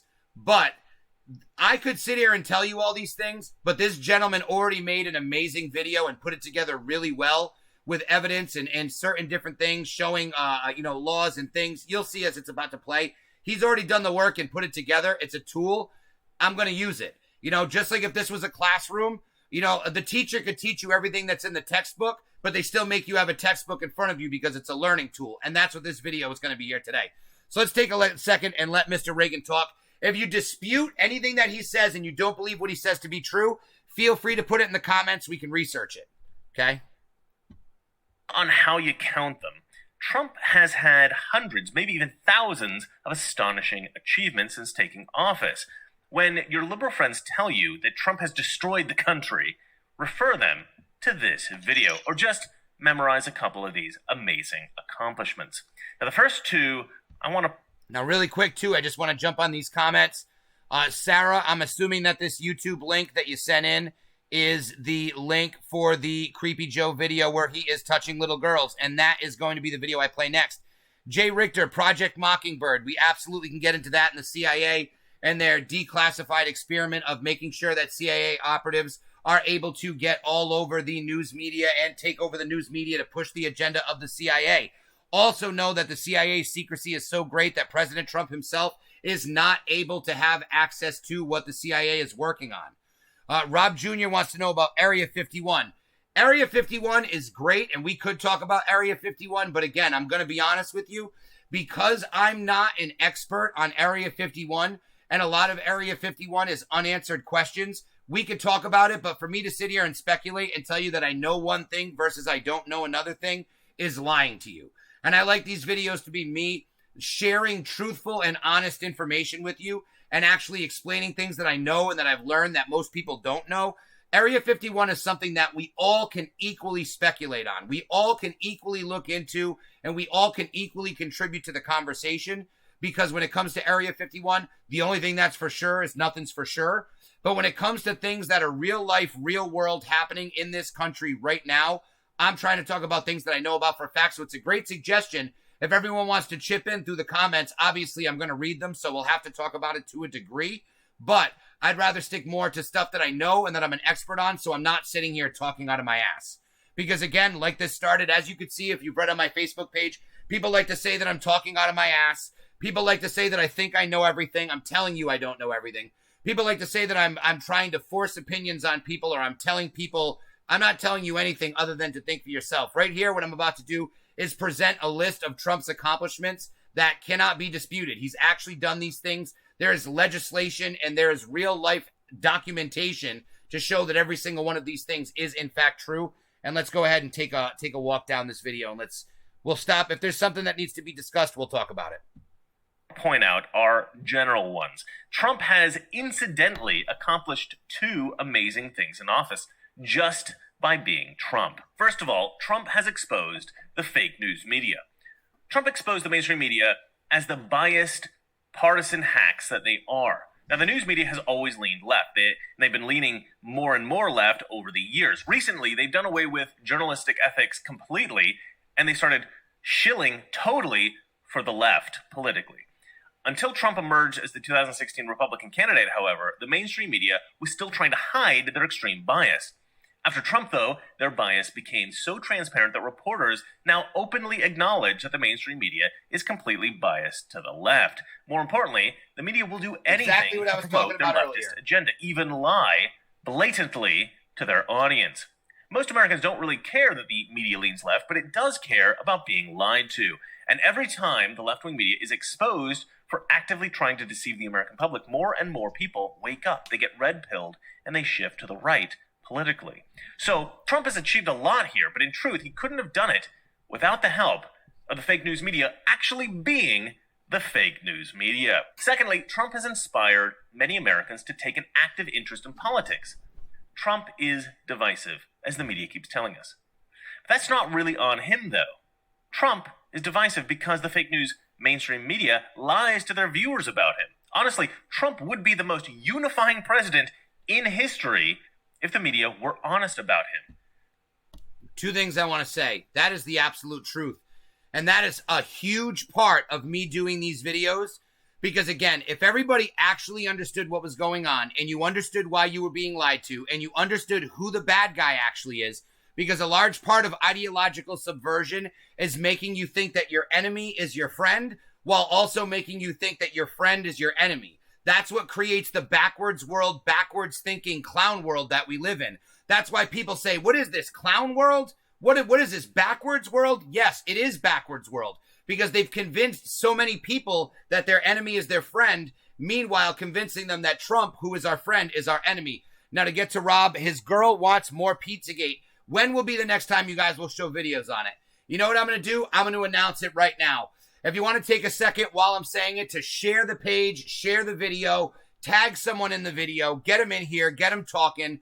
Let's see what we can do to up the conversation. Let's get more opinions in here. I want to be challenged. I don't just want to talk about with people who agree with me or have questions. I want to talk to people who actually think that I'm actively wrong. I hope they do come in here and try to say something to disprove anything that's being talked about. We can research it together. We can look for the truth together. If I'm wrong, you'll hear me admit that I'm on video, that I'm wrong. It's a challenge. I want to throw it out there. But what I'm going to say is tomorrow night, when I start live at 5, the all-nighter, we're going to do a special. We're going to have what I like to dub Late Night Pizzagate. So come in and join us at 5. Bring your PJs, order Domino's, put us up on the TV, on your Fire Stick, on Facebook video, or however else you're planning on watching this video. And we're going to go live at 5. We're going to go all night till 3 a.m. I'll go till 6 a.m. if you guys are up with me. So if we have people who are up and watching, rocking and rolling, I will be up till 6 a.m. watching videos until I pass out. I will fall asleep on this stream if need be, live on the internet, just to pull an all-nighter with you guys. And what we're going to do is we'll keep it open for tomorrow morning. We'll have a good time. Who knows? Maybe we'll even play a video game when I get on live at 5. Maybe we'll all play Jackbox Party Pack. Maybe that's what we want to do. Maybe if I go ahead and I turn on my Switch, which I have on right now, I could actually switch it on to a video game that you guys sitting at home could play on your phones. And maybe we could do that together, as well as talking about some real information tomorrow night on Late Night Pizzagate. And I want to invite Ralph Bruno to Late Night Pizzagate tomorrow when we have an all-nighter. But Ralph, I disagree with this. You are actively wrong. Ralph, please feel free to explain how and why in the comments anything that you do disagree with. You're an excellent person here to listen to my friend, Mr. Reagan, explain 75 of Trump's achievements to us. And any that you disagree with and you are saying did not happen, please feel free to label them off in the comments and we will research them one by one if need be. So it's not really Trump dividing America, but whatever the reason, let's Trump rewind this for you. Viewers about him. Honestly, Trump would be the most unifying president of the fake news media, actually being this is for you, Ralph. The fake news media. Secondly, Trump has inspired many Americans to take an active interest in politics. Trump is divisive, as the media keeps telling us. But that's not really on him, though. Trump is divisive because the fake news mainstream media lies to their viewers about him. Honestly, Trump would be the most unifying president in history if the media were honest about him. So it's not really Trump dividing America. But whatever the reason, Trump has indeed become a divisive character. And you might think that this is utterly bad. But in fact, I would beg to differ. People might be inspired by him to jump into politics to fight against him. But what I found is that often a political... Well, okay, Ralph. So Trump would not be inclusive. Well, as someone myself who actually watches all of Trump's speeches, I will gladly put on a speech and we can listen to it in full. And then you can please tell me absolutely anywhere, anything that he says that's divisive, that has nothing to do with being misled by the media. Because quite frankly, if people didn't think that treating America well and embracing America and putting America first was a bad thing, then everyone would realize that Trump does have America's best interest, which is each and every one of us, in mind. It is how is it not cause and effect, Ralph? I would love to know that. While he's talking, you tell us how it is not cause and effect by Trump. I would love to know. Please explain to me some examples of where Trump draws a line in the sand and says it's us versus them. Explain to me how he says that he does not represent all Americans every single time that he talks. And again, when you say them, if we're talking about corrupt Washington, D.C. politicians, that does not count. They are the swamp, and it has been all of us, meaning every single American citizen and Trump versus these corrupt politicians since day one. But let's go ahead and check it out. Uneducated person will jump into politics. Let's take a look at all of the things he's done. And then quickly realize that Trump is not that bad after all. It's just the reporting on him that's bad. And then they shift to the right, as I mentioned before. So I think that eventually most people who are inspired to educate themselves about politics will become conservative. Explain it, Ralph. How is it not clear? Let's hear. Achievements because there are just so many. Some of these are so impressive, they're almost too good to believe. And yet, hold on, wait. True. So if it's not as clear as it sounds, right, and it's Trump that's being divisive, If Trump's not being clearly divisive and drawing a line in the sand and saying it's us Trump supporting Americans versus the other half of Americans who hate us, how come the news media can go on and divisively call Donald Trump a known racist and a white supremacist and a white nationalist if none of the evidence for any of those things exists? And if I'm lying, please post the evidence in the YouTube, in the chat. We will actively put it on. And if you have any sort of evidence showcasing that Trump is a white nationalist, a white supremacist, or a known racist, other than people claiming it with absolutely nothing to back it up, then we absolutely will put that on and everyone can view it. But until then, we're going to go ahead and listen to the accomplishments, because these accomplishments aren't a matter of opinion. These are things that he's done.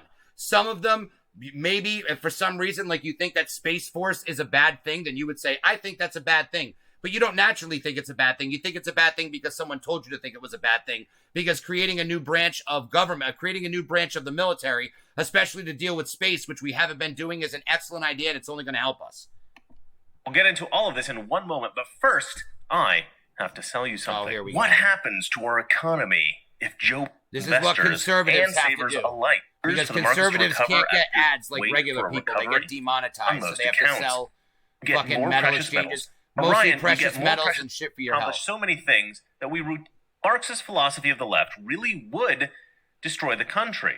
Trump, on the other hand, has accomplished so many things that we routinely forget many of them. All right, there are actually 75 of these, so let's dive in. The Preventing Animal Cruelty and Torture Act, making animal cruelty a federal crime. Terrible. I'm sorry. I actually take it back, Ralph. You're right. We should be able to abuse animals. It should absolutely not. You're right. I think, Ralph, you're right. I'm going to listen to these things, Ralph, and I think you're right. I'm going to hear the evil in Trump's actions just like you do, because the media doesn't tell you. The media doesn't tell you that Trump is bad. We're going to hear all the evil things that he said, okay? I'm actually pretty sure Wes Collins was telling me to shut the fuck up. He wants to hear Mr. Reagan. You got to remember, Wes, we need people here that are gonna challenge me. The bottom line is his opinion is that these things are bad and that Trump is divisive. So first off, we've already decided he makes animal cruelty a felony and makes it a what was the word he used? A national crime, a federal crime. Okay, that's a bad thing. Now, vegans ought to love Trump for this. Oh, man. Space Force. I don't think people quite understand the critical importance of our satellite network. A significant and ever-growing chunk of our military battles will be fought remotely. Nobody bully in the Ralph. future, I asked Ralph to speak up navigation with requires a satellites, dissenting not to mention- opinion.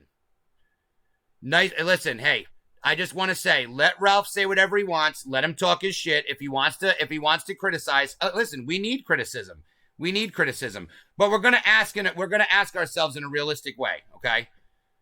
No, Ralph, I'm not saying, I am saying you said those things were bad, but we're saying that we judge Trump on our own. So we're not going to listen to his bias. We're going to take each individual thing and we're going to have a discussion and we're going to talk about whether or not they're good or whether or not they're bad. Let's go. Thousands of other critical aspects Space of Force. communication and So I think we can navigation. all agree that's terrible. The nation that controls the satellite networks has a huge military advantage. In 2020, Space Force is utterly critical. Would Barack Obama have established a new arm of the military? I highly doubt it. He got a lot This of is use another out of him, big though. win for President Starting Trump. wars. Reparations to the Spokane Indian tribe. Funding of a Native American language program. Well, first of all, I mean, as a, I just want to say, if Trump is a known racist, you're not talking shit, Ralph. You're not talking shit. I'm just saying, if they're saying that you're talking shit, I want everyone to leave Ralph Bruno alone. Allow him to have dissenting opinions. He's being active in the chat, and he's actually giving me, he's challenging me, which I like. I'm very happy about it, and I'm not locked to typing on Facebook. You're able to hear my inflection. Let's actually have a conversation about this. Do not gang up on Ralph. Let him continue to contribute. I think all of these things, I can think all of these things in the video are great and still not approve Trump. Yes, Ralph, you are right. If you were a socialist or a communist, you wouldn't approve of Donald Trump either. But the thing is, the Space Force is a good thing. Good things Trump had a part of, but he's kind of racist, guys. I completely disagree with that.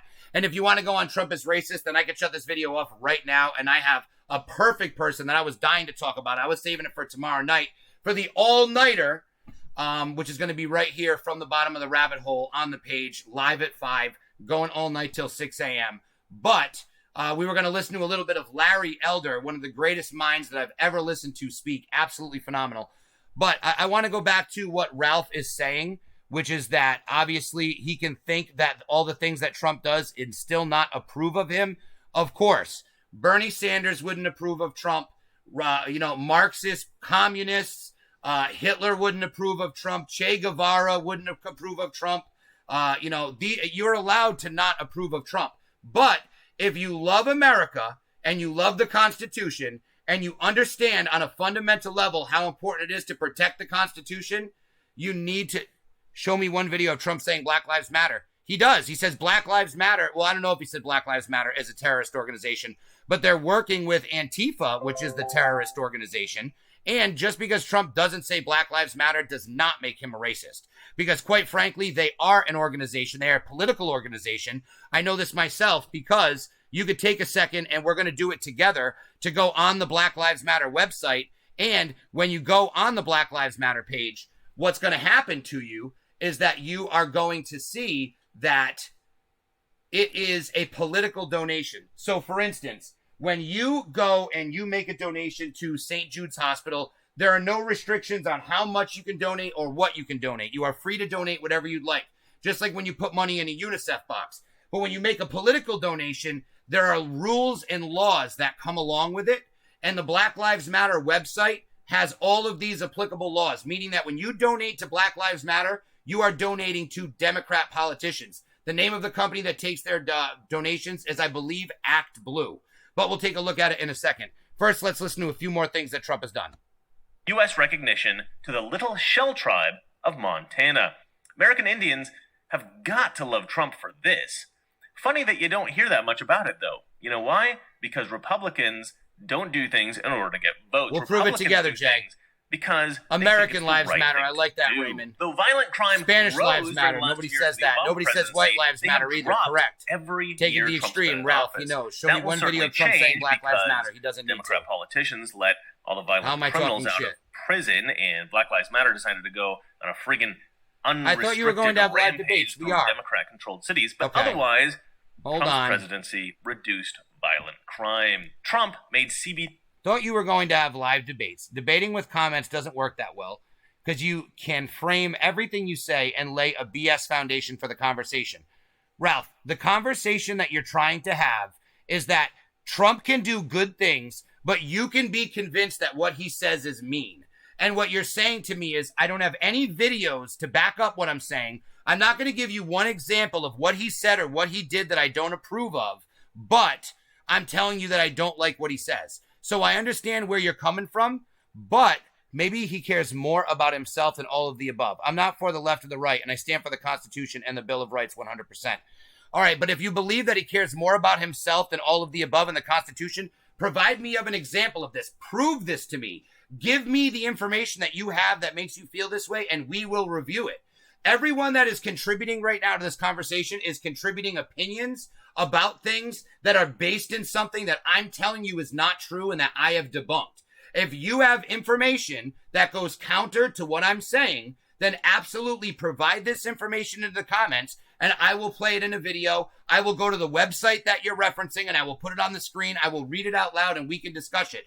Give me some actual evidence to back up what you're saying and not just an opinionated claim, because that's not a discussion. That's me being forced to acknowledge that your opinion based on lies is relevant to the conversation. That would be like if you were like, the sky is blue. And I said to you, well, I think the sky is green.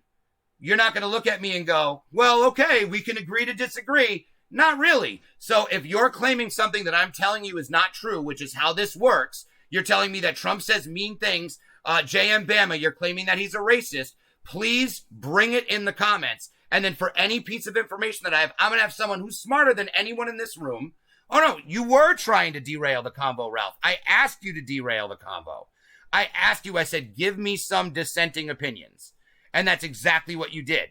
But now I'm asking you to provide proof that your opinion is backed in fact and isn't backed in feelings. And what you're saying is falling apart.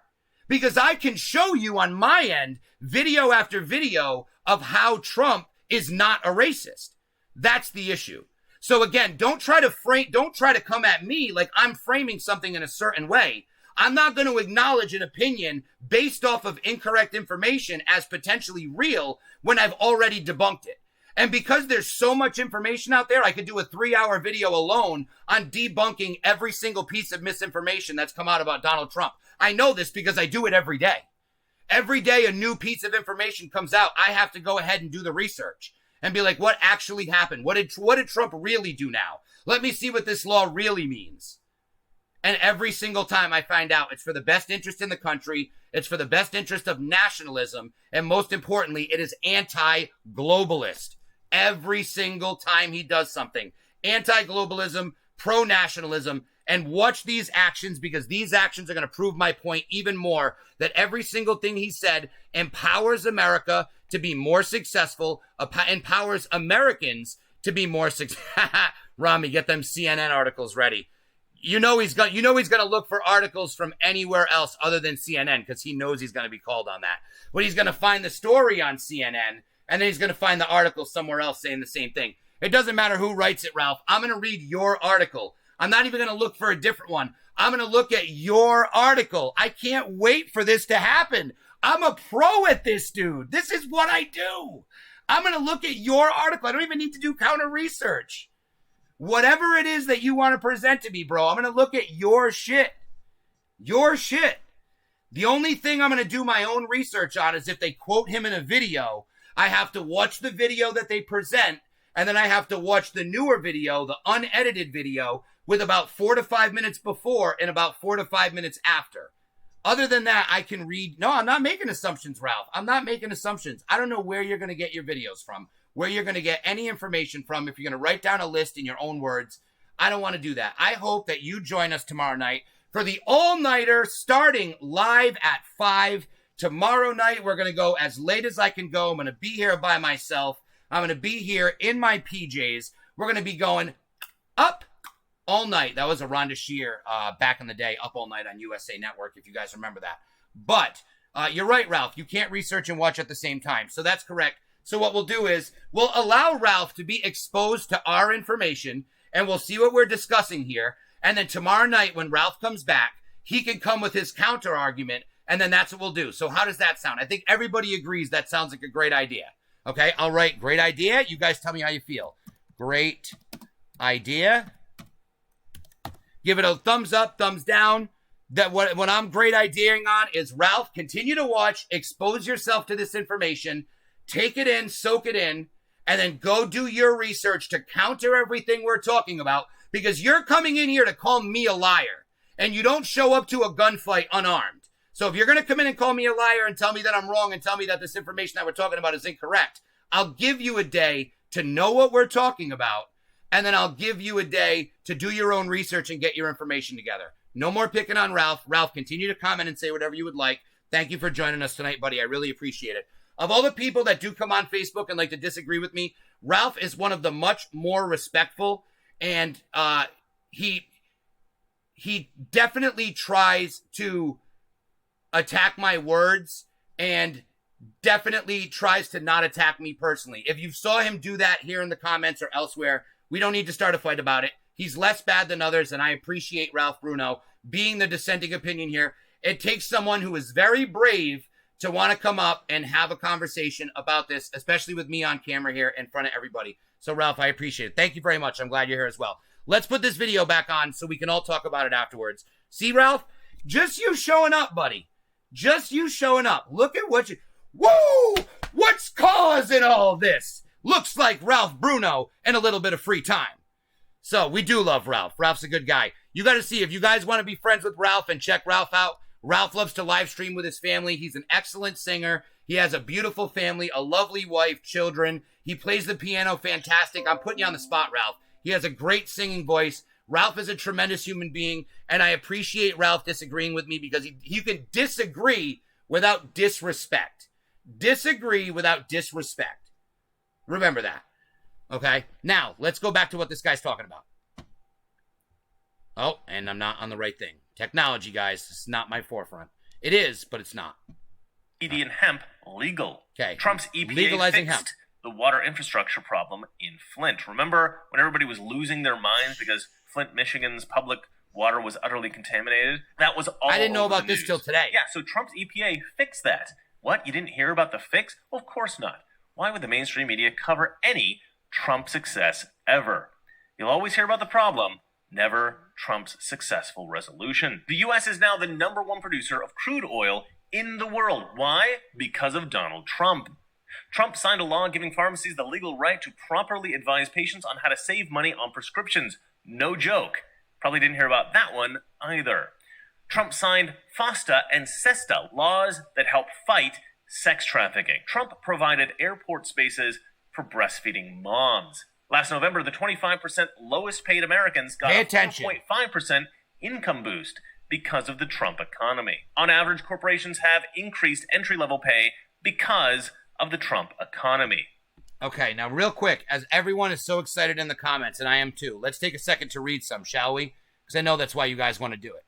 So, BG, great idea. We had one thing, and let's see. If it's Ralph Bruno, he's the only thumbs up that matters. It's Sarah. Okay. Now, but Ralph, this is something you feel so strong about for a fact you should have it. No? Well, everybody has to look up information. I'll try to make it. I just can't let my kids watch you or the president, unfortunately. Ralph, that is so sad, because if your children were watching the president, they would be absolutely thrilled, and they would love this country, and they would think that he is an absolute hero, because I think he's an absolute hero. Rami Abdallah, you really think I keep these things I see handy? LMAO. Probably not. Glad to be here. Thank you, Ralph. I appreciate it. I'm going to like that as well. Ralph, you're good people. We love Ralph. Love you, Brian Gregg. Thank you, Ralph. The token lefty, I didn't say that. No, Ralph, I'm just kidding. I'm giving you a hard time. Wait, didn't Ralph fart the Canadian national anthem? Actually, yes. And then, as a protest to Trump, he immediately afterward belched the Russian national anthem out of protest. So that was an interesting day. Rami, Ralph Bruno, but if the information is out there and you say it's so easy and available to pull up, but you say you want to research and bring more info next time you debate BG, then tell him the points you want to debate so you're both ready, right? Rami, with all due respect to equality in this one, because I'm on the live video, I think it's only fair if I do the research live in front of everyone. Because if I'm researching beforehand and I'm looking up what he says, then all I'm doing is being prepared to win an argument. I'm not actually showing that morally on a base standpoint that I'm standing in the correct place saying that I'm right. I'm throwing a challenge out saying, you came on and said this. Whatever you bring me, I'm going to debunk it. So I don't need to know what he brings me. I'm going to debunk it. Worst case scenario, I'm going to tell you if it was something, it wasn't that serious. The worst thing I've heard somebody talk about is that he said Kung Flu. And honestly, I think it's funny. The Chinese people are very much entrenched in Kung Fu culture, and martial arts is a huge part, like I talked about in my first video, of their culture. There's nothing racist about likening the Chinese people to Kung Fu. So anyways, let's continue to hear Trump's amazing achievements. Now, here we go. JM Bama posted one. Here we go. That has since been deleted. The post goes to a POTUS tweet that has since been deleted. If he deleted a tweet, we're going to look up the validity of that. If we're doing supposed deleted tweets, those are perfect to debunk. So this is exactly what I want to go ahead and work with you here. Now, first, let's listen to some of Trump's accomplishments. I know all right, wait, let's go back and finish the comments that I just said I wanted to talk about. Information is up, so easy. Okay, then Rami said, you know the main points you don't like about Trump, so you can mention them. Sure, handling of COVID, we can get into that, because again, nobody knows what's right or wrong, so in all reality, we can't handle that, we can't get into that, but we do know that he cut off travel in January when the mainstream media was still saying that Trump was racist and he was overreacting, and it's too early to make an irrational decision like cutting off travel from a heavily infected country like China. And Nancy Pelosi stood on the streets in Chinatown and said, I urge you to go outside. Don't be afraid of this disease. Go ahead and enjoy your city. Enjoy living. Be free. There's nothing to be afraid of. Don't sit in your houses. And this is simply because Trump cut off travel. What's the next one? Divisive rhetoric with racial undertones. Okay, so racial undertones. Divisive rhetoric, we can analyze both of those words, talk about the word divisive, which means to divide, separate us versus them, and to push a war-type mentality. Rhetoric is the act of talking and talking with emotions and playing on people's emotions instead of delivering fact. Rhetoric is the opposite of the word dietic. If you look up dietic versus rhetoric, you'll see that they're two opposite concepts. Dietic is doing what I'm coming to you right now, talking to you rational and reasonable and talking about facts, information, knowledge, undeniable truths. Rhetoric is saying, yeah, he's so great. Look at this. You got to get together. We got to band together. That's rhetoric. So it's a very interesting thing there. But then what he said is racial undertones, okay? So if we're going to talk about the words racial undertones, what we have to do is acknowledge that by saying undertones, you are giving meaning to his words that is not there. You are putting an implied context on words that is not in those words, and you are holding true to a predetermined context of something that the man says because of a predetermined bias that you have. So when he says something, you hear a racial undertone that's not there because you cannot quantify an undertone. You are hearing a racial undertone because of all of the other fake stories that have convinced you that he's a racist. FYI, that's what undertones means, and that's what rhetoric means. We can start there. JM Bama, there's the video. I said I'm going to play it. Why are you mentioning Nancy Pelosi? Because Nancy Pelosi came out after Trump cut off flights from China at the end of January 30th, I believe it was. And they came out shortly thereafterwards to say that Trump was racist. And Nancy Pelosi walked into Chinatown to tell the world that Trump was racist and people need to still go outside and embrace the Asian people, and no one's going to get sick, and no one should worry about the coronavirus. This is a real thing. We can watch the video as soon as this is done. Okay. When Biden says you ain't black, if you have to question that. Oh, wait. Like Biden says, you ain't black if you question if you have to vote for me. That's a ridiculous thing to say. If you don't vote for Biden, you ain't black. We ain't talking about Biden. Can we have a discussion without mentioning the Democrats? In all fairness, I did say I was going to try to keep this bipartisan, but we did our 9/11 truth and we went live at 5. This is kind of the after show. So plus, Ralph, here's the thing. We have to mention the Democrats because what you're not understanding is the Democrats currently right now are pushing forward a Marxist agenda that is attempting to bring communism to this country. And it is all throughout the left right now, from defund the police, the racial division that the media and the left is causing. It is 100% exactly part of their game plan, part of their playbook, and it's the play that they're doing right now. Yes, I interpret words. Nope. False assumptions. Okay, I don't know what that means, but I think that means the false assumptions of racism as far as the undertone of his words and putting meaning to words that is not there. We're going to judge Trump tomorrow when these videos are played by the meanings of the word he says and not hidden meanings that people who hate him put on those words. Because quite frankly, I don't think that's fair. And I could put racial undertones or I could put undertones on things that you've said in this conversation that I could have considered as disrespectful or maybe other conversations, but I'm choosing not to. I'm choosing to let your words live by themselves, which is what we're going to do for President Trump tomorrow. Ralph Bruno, anyone could call Monday Morning Quarterback on how it should have been handled. Exactly. That's my point of COVID, is that nobody knows. We still don't know because quite frankly, it's not done yet. It's not over. The disease is not gone. We're still handling it. And no one knows what was right and no one knows what was wrong. But we're going to continue the video and talk about things that we can't argue with, which are great achievements of Trump. Trump designated 1.3 million acres as wilderness, expanded the national parks, and added 5 national monuments. Not sure I like that one, but EnviroNuts Fair enough, should Ralph. love him for this. Trump designated $10 million per year to clean plastic and garbage from the ocean. Trump deregulated prescription drug imports from Canada to increase competition and lower prices. Incidentally, drug prices have dropped 11%. Racist against Canadians. Healthcare providers must disclose costs of services so Americans can comparison shop. Finally, because of Donald Trump. Hospitals also must disclose standard charges for services. Finally, because of Donald Trump. Trump totally fixed the Veterans Administration. That is a big one. Huge. Federal workers now get 12 weeks paid parental leave because of Donald Trump. I don't like it, but feminists should love Trump for that. 200,000 uninsured Americans get free HIV prevention drugs for 11 years because of Trump. Small businesses can now collectively bargain for insurance because of Donald Trump. The First Step Act aims to help Black Americans in the judicial system, and I'm not a fan of race-based legislation, but Black Lives Matter should love Trump for that. Trump increased funding for historically Black colleges by 14%. Biggest mistake of his presidency, I think, but again, Black Lives Matter should love him for that. Funny how none of this kind of legislation stopped the race riots. It's almost like Black Lives Matter and Antifa can't be appeased. Poverty fell to 11.8%, one of the lowest numbers in American history, and the drop in poverty was the absolute lowest ever for blacks and Hispanic Americans, and this was in large part because of Donald Trump. Trump's economy inspired consumer confidence to grow to an astonishing all-time high in America. Trump facilitated the growth of 7 million jobs, and more Americans were employed than ever before in American history under Donald Trump's presidency. This was all, of course, before it was all devastated by the stupid coronavirus. But extra achievement, this progress, will all return once again in Trump's second term. Trump ordered a global initiative to decriminalize homosexuality in every country in the world.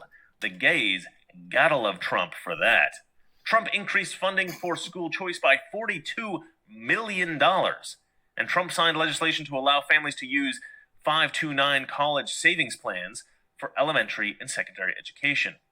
These are probably my favorite things personally because school choice is utterly critical to taking back our country from the Marxist influence of the left. Trump defeated ISIS. Trump issued an executive order prohibiting the government from discriminating against Christians. It's despicable that this was needed at all, but we live in strange times. This is another one of my favorite things that Trump has done. Trump signed an executive order to combat anti-Semitism on college campuses.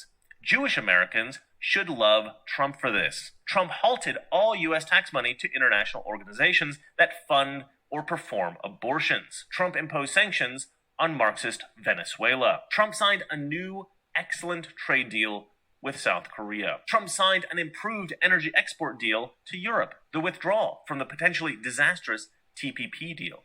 $12 billion trade deal with Vietnam, $250 billion trade deal with China, $12 billion in aid to American farmers. Trump has freed over a dozen U.S. hostages. He's building the wall. Trump's Ready to Work initiative gives ex-cons a second chance. Trump's opportunity zones incentivize an estimated $100 billion in long-term investment in low-income communities across the country. This has partially been nullified by Black Lives Matter rioters, but nevertheless, Trump did an amazing thing here. Trump ended Common Core. Trump signed the 9/11 Victims Compensation Fund. Trump funded veteran suicide prevention programs. The Tax Cuts and Jobs Act of 2017, signed by Donald Trump, brought over $1 trillion in business investment back into the U.S. from overseas. Before coronavirus messed everything up, the Trump economy had a myriad of amazing effects. Median household income hit record highs. The stock market hit record highs. Manufacturing jobs grew faster than they had in 30 years.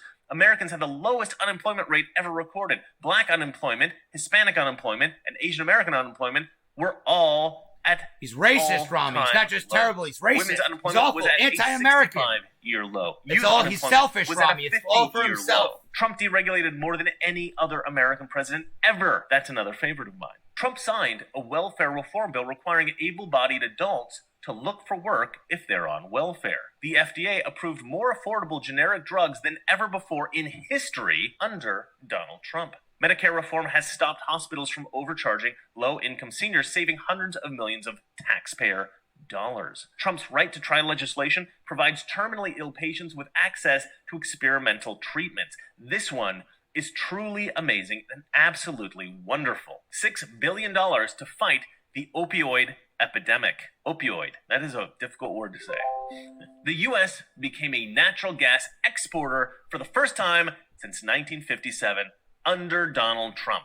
Trump forced NATO to pay their actual commitments for the first time in decades by threatening to withdraw from NATO completely. Trump withdrew from the total joke that is the Paris Climate Accord. I personally love this. Trump has had 2 Supreme Court justices confirmed. Trump moved the U.S. Embassy in I like Israel that, Ralph. Give it credit where it's due. Trump That's why I signed like a new conversations improved trade with you, deal bud. with You're always Mexico and welcome Canada around that talking. is much more favorable to U.S. interests. Trump imposed tough tariffs on China in response to their unscrupulous intellectual property theft and other nefarious activities against the United States. Trump signed childhood cancer research legislation, which will lead to improved treatments for these awful diseases. Trump allocated $1.8 billion to help people with autism. Trump allocated $19 million in funding for lupus research. The TRACE Act should help end dreaded telemarketing. Maybe that's not as serious as cancer, but it is really annoying. And Donald Trump... So, hold on.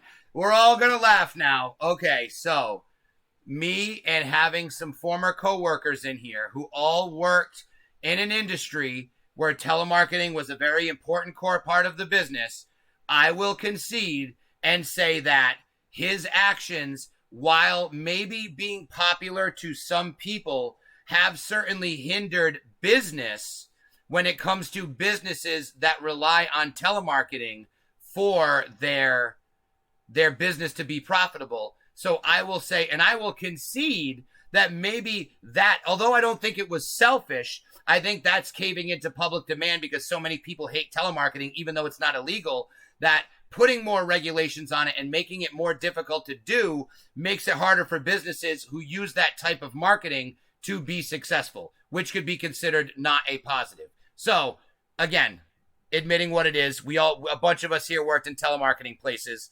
Let's call it out for what it is. I hope I'm not the only one paying attention to this video.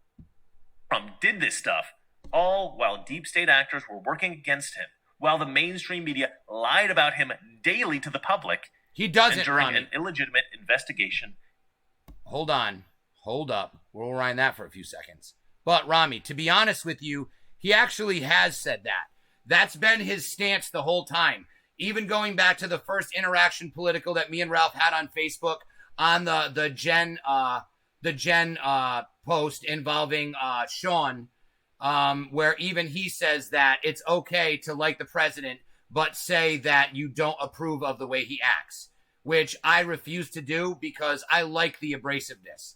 I am all about the abrasiveness. I'm all about the unity. I'm all about the message, and I'm all about the standing up and being strong and being, take our country back. Because guess what? When criminals have invaded the United States government, if you think they're just going to hand you your government back and say, here you go, people of America, you can just have your country back, they're not going to give it up without a fight. So anyways, let's go back to Mr. Reagan here. This video is almost done, and then we're going to pivot to JM Bama's video concerning something questionable that Donald Trump may or may not have tweeted. So let's check it out. It's cancer, but it is really annoying. And Donald Trump did this stuff, all while deep state actors were working against him, while the mainstream media lied about him daily to the public. Daily. And during an illegitimate investigation and impeachment. Amazing. Well, that's it for me. And remember, it's talk not about him, Ralph. Drop some names. Ignorant. It's what didn't you like? That isn't so. Good night. All right. So that was my introduction to Mr. Reagan to you guys. You might like him. Mr. Reagan, he's the real deal. But let's let's do exactly what I said I was going to do, which is play the next video that contains a questionable tweet that Trump may or may not have tweeted.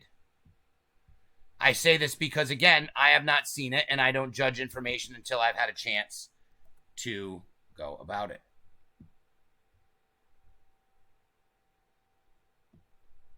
Well, that doesn't do anyone any favors. All right, so it looks to me like we're not doing that part. We're skipping that one because it doesn't look like he did it. If you want to do a link to the post or a reference to it, or you want to quote him and I'll search for the quote and see if it's valid, we can all look it up together.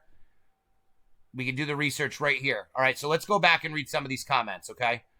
So, false assumptions, who cares? I'm talking about my opinion of his handling, which is fine.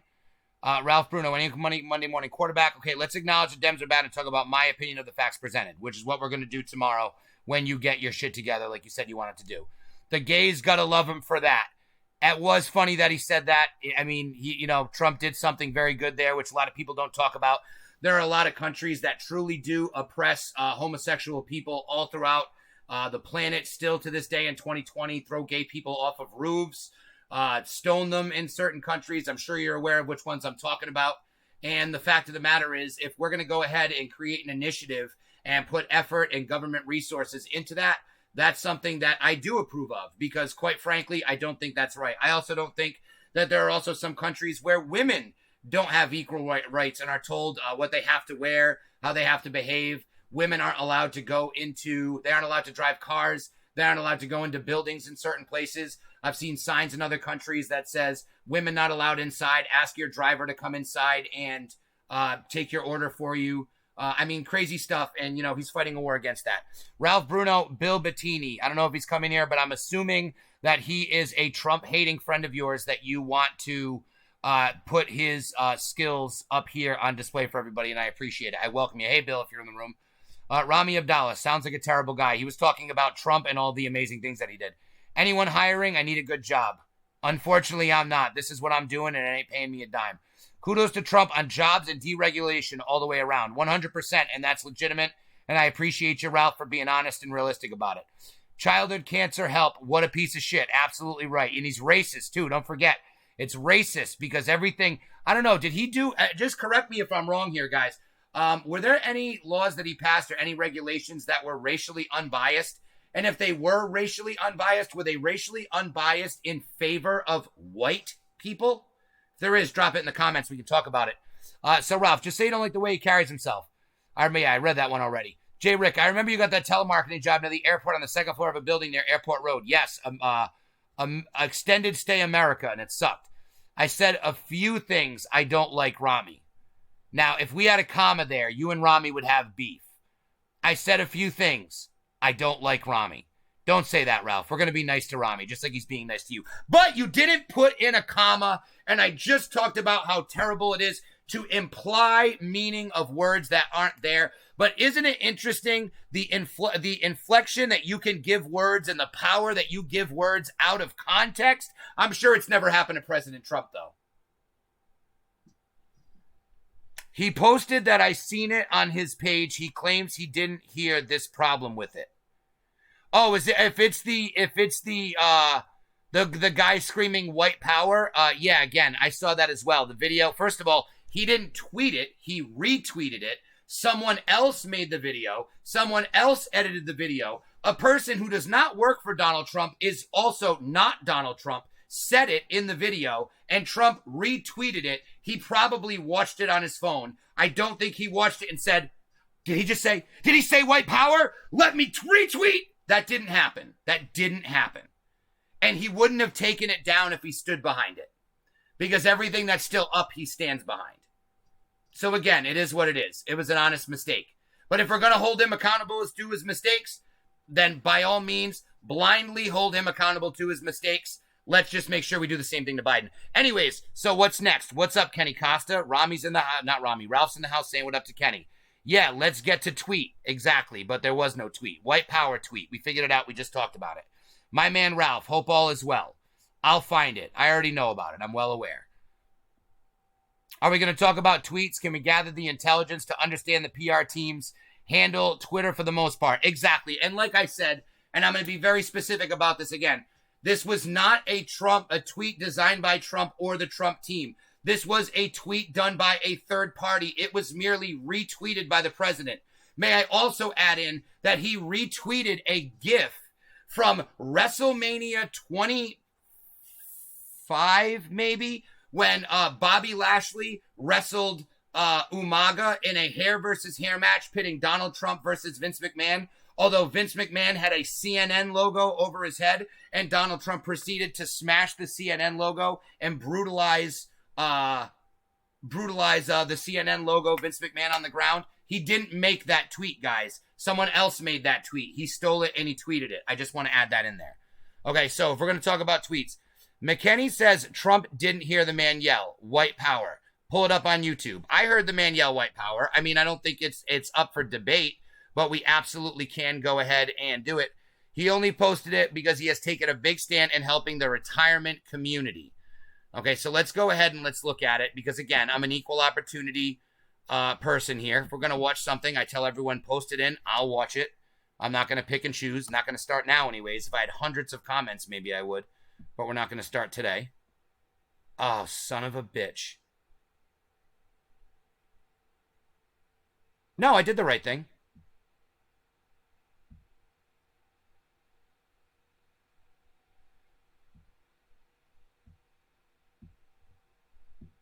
All right, here we go. Hold on. All right, so I fucked up one thing, but that's because what you just gave me wasn't a video. And I won't be able to watch the video because it's a Twitter video, but I can screen capture, which is what I'm doing right now. The page can't be found. This is coming from, you guys are all watching this. I am clicking the link provided by Ralph Bruno. It is not there. This is not what I'm seeing. The page was not found. I've seen the tweet though, guys. I'm not debating the validity of the tweet. Okay? No one's saying anything about CNN. I don't believe I did. If I did, I apologize. We could talk about CNN though, and I could do a whole episode on how CNN are the most manipulative group of news journalists ever, but I'm sure you guys all know that already. I knew that the moment that they told the world that reading WikiLeaks is illegal. 2 days before the election, if you read WikiLeaks, it is illegal. It's different for the media, so any information that you get from them should be coming from us. But I'm convinced that the powers that be will decide what happens this year, and I don't think the vote will matter. Screwed in 2020. I'm going to tell you that the election is real. I realized this last year when I found the videos of the Democrat operatives talking about how they rig it. And if the only reason I voted last year is because I saw these videos, and I thought that it was my whole life. I used to say selected, not elected. However, once I found out that they were actively rigging the election and I found out how they did it, then I was convinced that I had to go out and vote, which is why not last year, but 2016 was the first election I ever voted in. My link was not a video. It was probably taken down and diverted to the White House with all of the COVID data. I don't know about that, but I'm not debating that the video exists. No one's debating it. I'm just telling you it was retweeted by him. That's it simple. It ends there. He didn't make the video. He saw it. He looked at it. Someone told him what it was. He retweeted it. He might have looked at it on his phone. That's it. It happened. It wasn't like the guy went on the screen and said, white power. He didn't say that. It was a person in a crowd. It was a person. It was the person on the golf cart turned around and went, white power. Yes, that did happen. I did see that. But again, it was retweeted. It wasn't made by him, and it was also taken down because he doesn't approve of it. I don't feel that there's any debate about it. If he was a proud white supremacist, it would still be there. If it was put up because it was racist, it would still be there. It's that simple. I don't even know how we're debating this. But let's get this back on track and do exactly what I was going to show you guys, which is something amazing. Project Veritas. Project Veritas action. Rigging the ELECTION. Didn't even come up. Did you guys see how hard? There it is. CNN. We're not watching the CNN ones. Project Veritas action. Not 3 years ago. We need one from 4 years ago. Maybe that is the right one. Part 1, Part 2. Mass voter fraud. This is the one. The first one was the riots. This is the one that's important. Okay? Now, again, you must understand that even the other... We can go back and take a look at what CNN says about the video after we watch the video, but I don't want to watch what CNN says about it before we watch the video. You have to see how CNN manipulates the reality of what you're about to just watch, okay?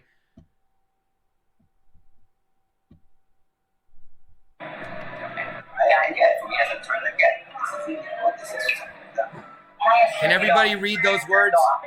Hey, I just want to make sure. Somebody write in the comments. Can everybody read the words that we're looking at? It's very important that you can actively read the words.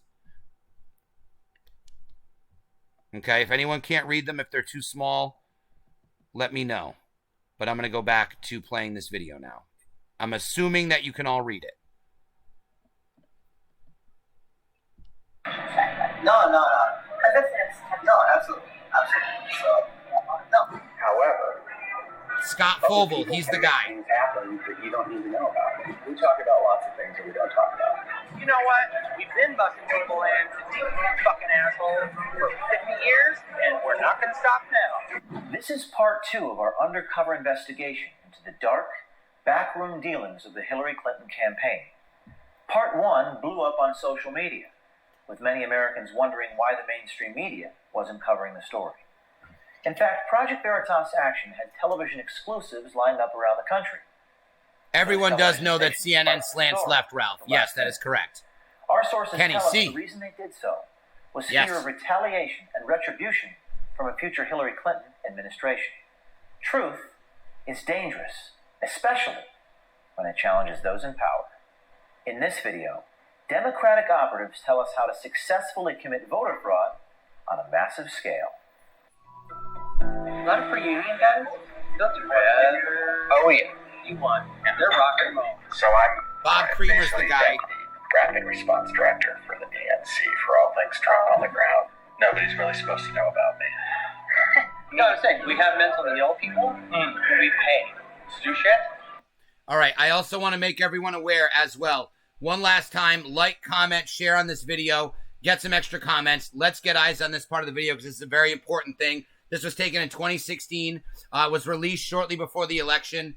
One of the reasons why I feel a lot of people were on alert for this when it happened. I also want to let everybody know, I believe that Jamie just came home. What I want to do is I'm going to jump off after the video. I'm going to watch the video. We'll do our quick final thoughts. Then I'm going to jump off afterwards. But if everybody wants to see it, what we'll do is we'll go live again at 10. Okay, so I'll be here alone. Maybe, why wait? Let's do it at 8. Who knows? But after this video, I'm going to jump off for a couple minutes. All right, but let's watch the video first. Make no mistake, this guy named Cesar Vargas. I got a priest to cry on camera once. You know, Brad and Bob and Lux and myself are all part of the old school method where it doesn't matter what the freaking legal and ethics people say. We need to win this motherfucker. So Bob is really good friends with him, and talked to him this afternoon. And they are all in. If we can get 25 grand, they're all in. Our investigators wanted to find out what it would take to get the highest favorable turnout. Democratic politico Scott Fogle was our target, and he was more than willing to lead us through the process of how to rig an election. We did to them when we were in charge too. So what we did the exact same thing.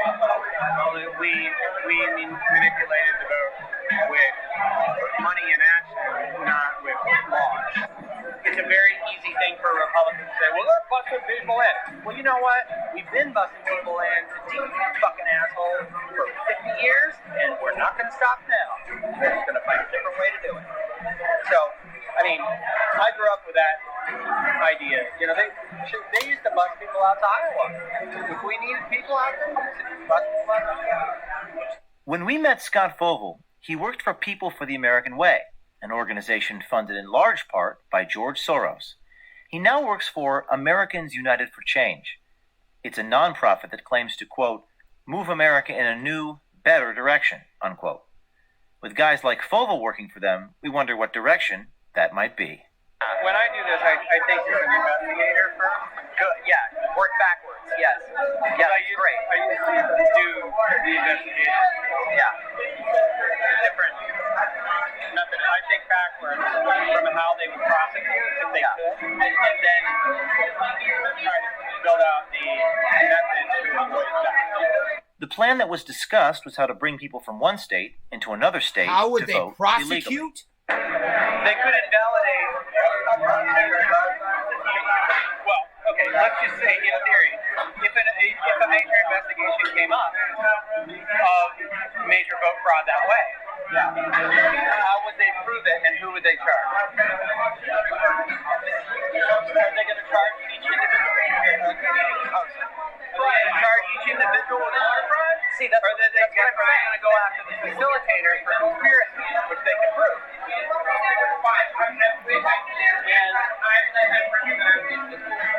one thing if all these people drive up in their personal cars, there's a bus involved, that changes the dynamic. So it's the legality. Well, yeah. You can prove conspiracy if there's a bus. Yeah. If there are cars, it's much harder to prove. And there's enough money. If there's enough money, then you have to drive their POV. Absolutely. Or you have to drive run. Yeah, with Wisconsin license plates. Absolutely. Well, you can't have them with Wisconsin license plates because rentals here, most of them don't have Wisconsin license plates. But there's things called used car auctions.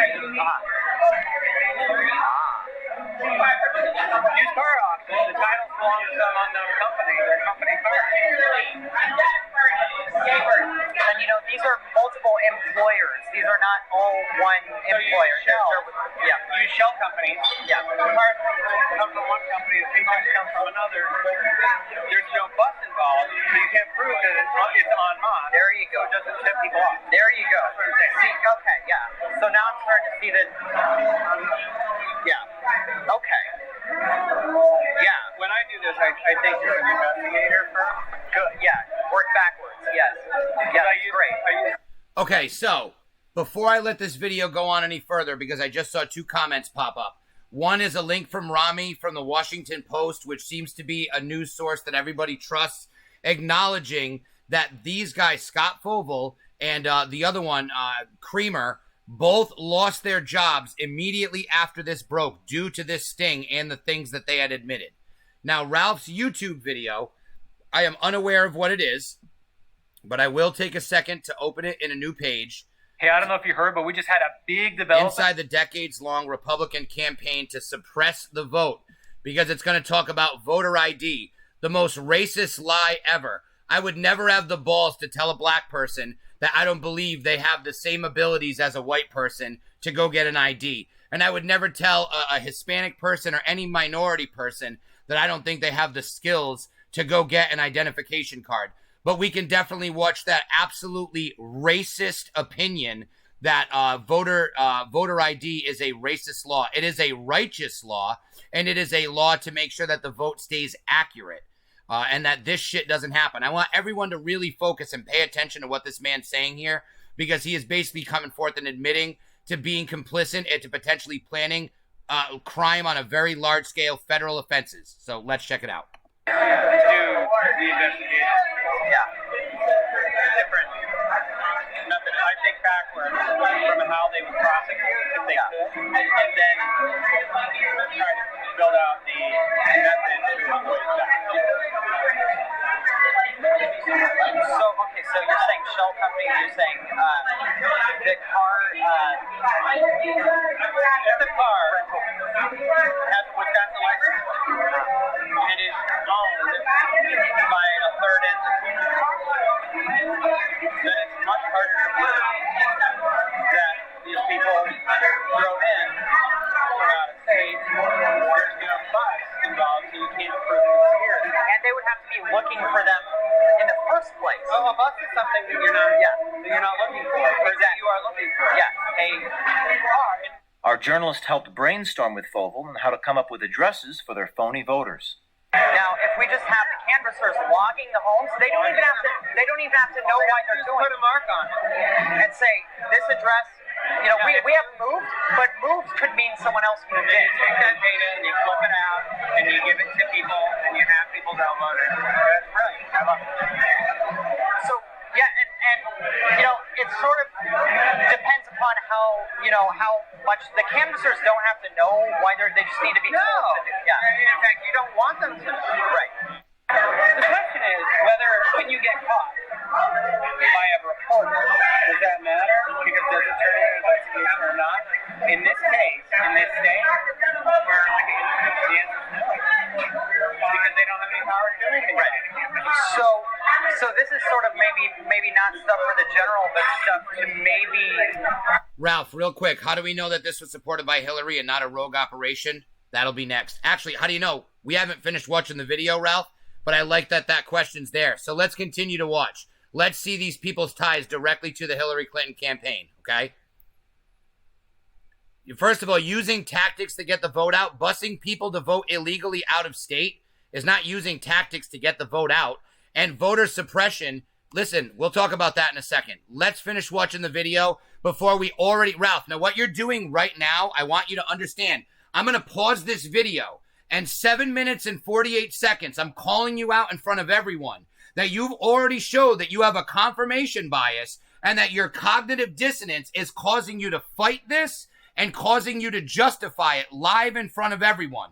We haven't even gotten all of the information, and you're already starting to make excuses and alibis about Hillary didn't know about it and the right does this. You're being hammered right now. Why don't you take in all the information and then we figure out what questions we ask based on information that we have and information that we don't have. That's key to critical thinking. Let's ask those questions, absolutely, But let's not stop listening after we ask those questions. And let's remember those questions as we're paying attention to the video. Not the right suppresses and the left uses tactics. I can't manipulate that into your favor and say that it didn't go and get confirmation bias. You're definitely kind of blaming and deflecting there. However, what you're saying is what these people are doing, which is illegal action of allowing people to vote illegally, which is what we're seeing, is the exact opposite of voter identification laws, which is going to verify a fair election, okay? And I refuse to believe that people have less ability to get identification cards due to their skin color. I'm not schooling you like you're 5. I'm just making the point of this. Let's finish the video. No, I think you can do it for the general. Okay. So, what you do is you implement the plan on a much bigger scale to implement a massive change in state legislatures and in Congress.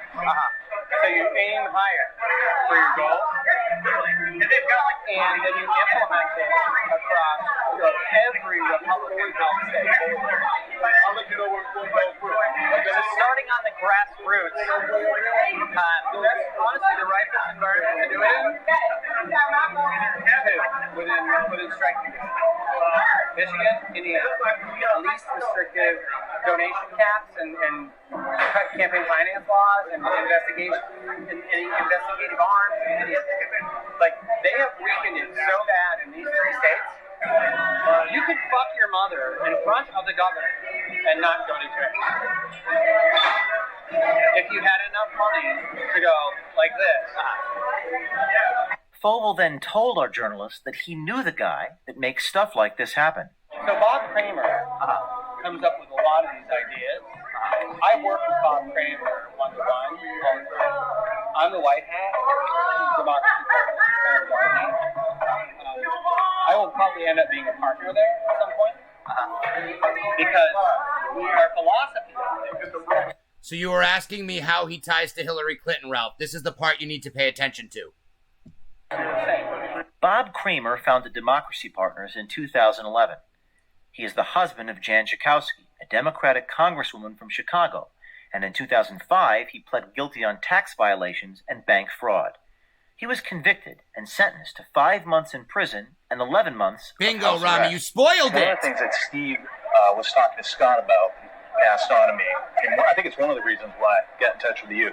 He envisioned, what do you need to be able to vote in some of these new voter? What do you really need, okay? What makes you a citizen? And if you look at that checklist, it's an ID card of any kind that shows you who you are, and a pay stub that shows you're getting paid at a local address someplace.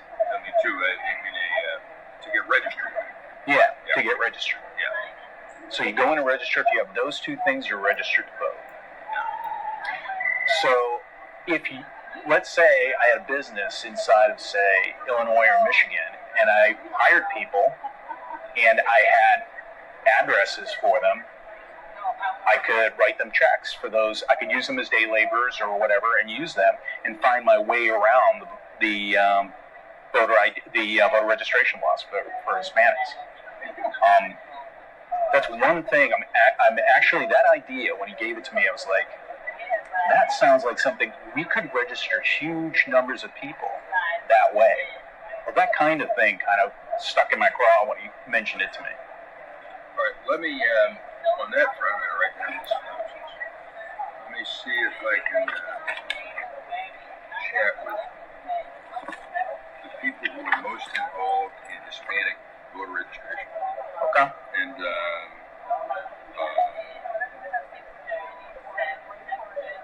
see what their thoughts are. I mean, there are a couple of different organizations that's their big trick. Okay, yeah, if you know folks that you can put me in touch with, like, what if I, We'll have to do this. I mean, this is very important, this stuff. Turnout is huge. Because Bob Kramer, diabolical. And I love him for it. Yeah. I've learned so much from that man over the last 20 years, I can't even tell you. And he calls me to be his firefighter a lot of the time. Yeah. Because there are people who, in our movement, who will not do what it takes to get shit done. And I am not that person. I'm the one they send when everything has gone to shit. So he spends a lot of time on the phone with my boss, actually, like asking for me to go places that I don't go. We had our donor set up a second meeting with Bob Creamer to see how he could help put this voter fraud. So we're going to call a spade a spade. He did just admit during that there are people who don't want to do these illegal things for fear of getting caught or for ethics. I don't know. Let's not put intentions on people's words and actions, okay? But he did just openly admit that there are some people that don't want to do it. But he did mention that the bosses do want this to be done, and they call on him frequently because he's willing to do the things that others aren't. So keep that in mind in the overall there before we let any of that get lost in the plan in into motion. This is re-enfranchising voters. That's how it is. Okay? If I could, through my company, employ these people for a day, okay, or for a week, or for a month, okay, and I could find work for them, useful work for them, and issue corporate IDs for them. Here's my fear. You run this by our workers. Okay. My fear is that someone would decide that this was a big one for us to do.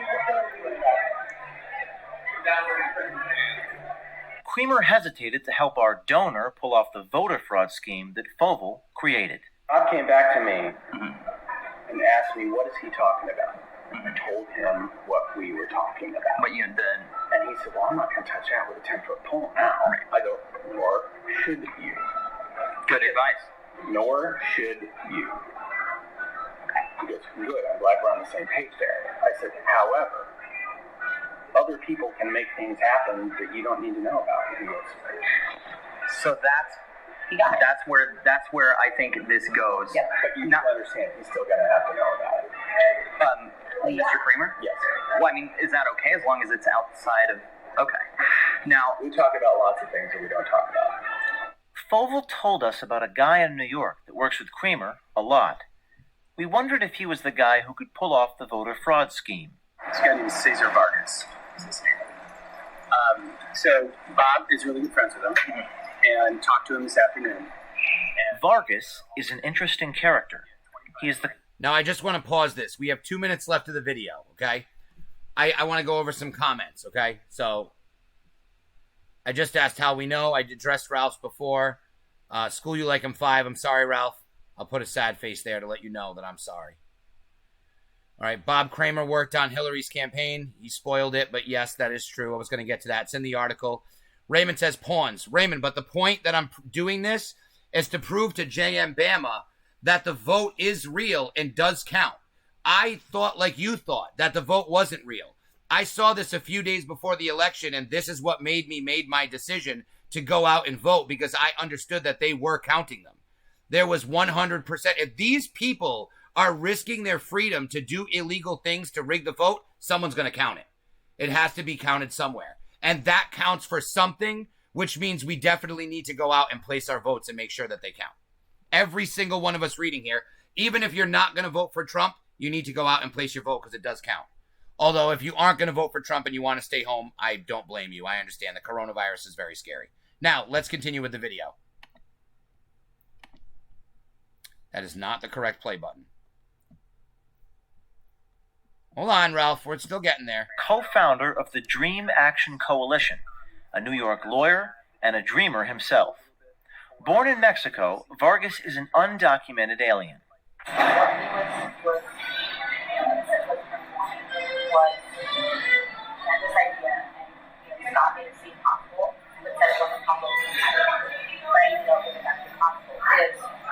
Essentially getting a bunch of people, on a bus or whatever, taking them around the country. They think they can vote, so they can vote. At the same time, they're also getting work permits under a different name and going again on behalf of people who cannot vote. Yeah, I was to say, can we make some progress, especially within midterm elections in 2018? This is not going to happen, right? I know that.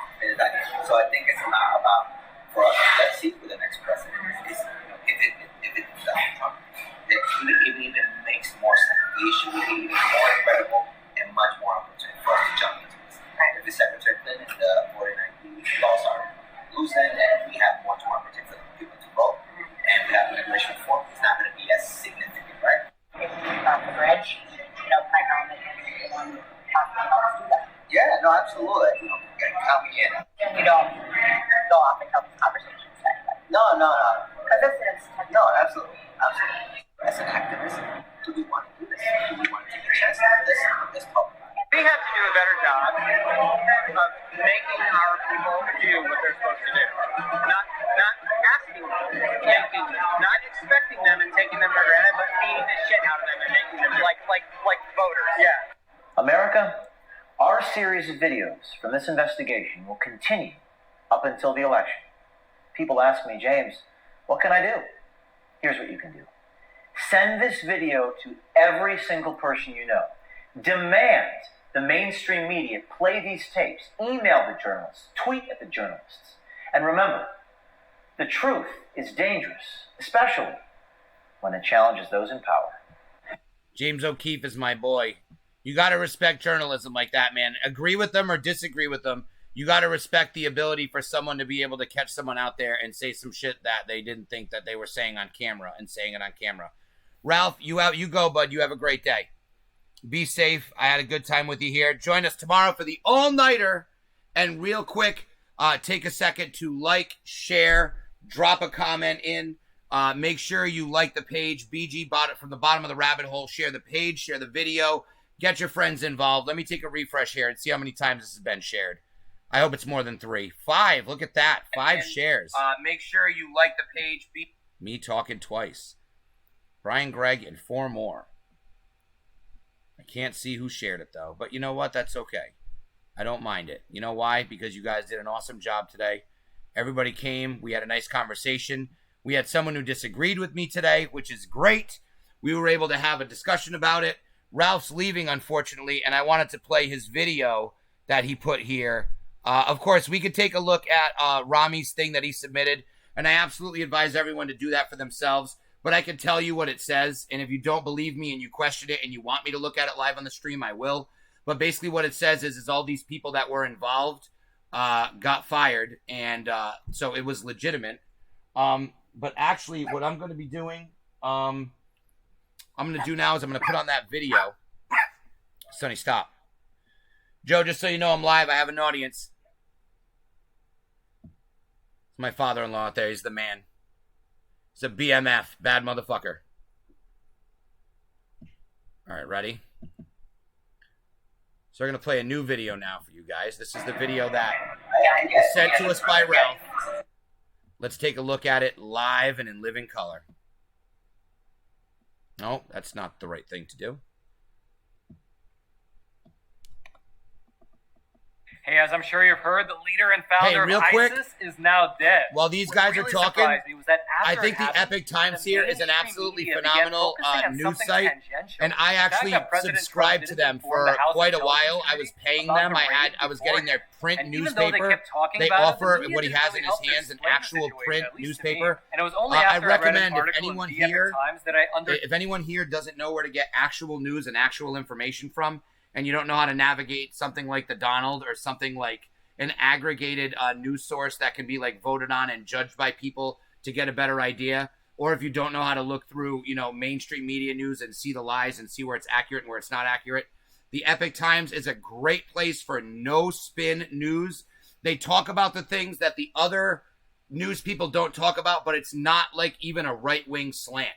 And they also have a lot of other great articles about living healthy, about health, about lifestyle stuff, things you can see in culture, plays. They're an absolutely great, a great thing. They had great coronavirus coverage. They were what allowed me to follow the coronavirus throughout January, throughout February, and the beginning of March, when the rest of the mainstream media was not talking about the coronavirus. I was reading about them every day on the Epic Times.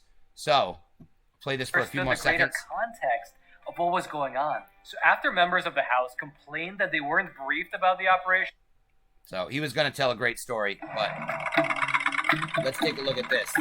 This is what Ralph shared.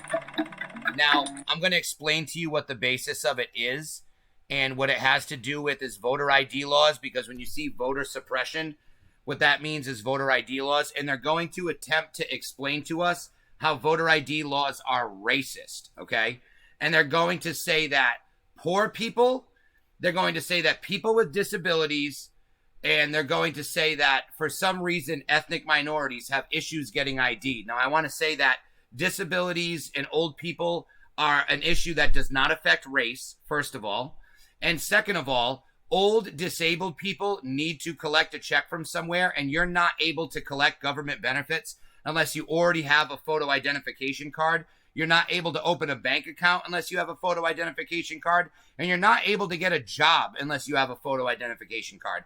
So the bottom line is, I'm still not sure which people that they're talking about that say that this is rigged against them. It could only possibly mean illegal immigrants, illegal aliens. So we're going to watch this and keep in mind that the people that they're actually suppressing the vote from are illegal aliens who are not supposed to vote in the first place. Continue.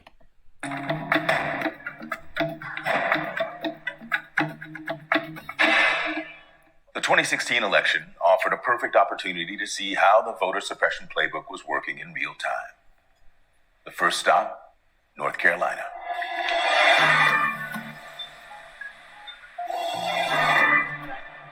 My name is Michael Evan Hires.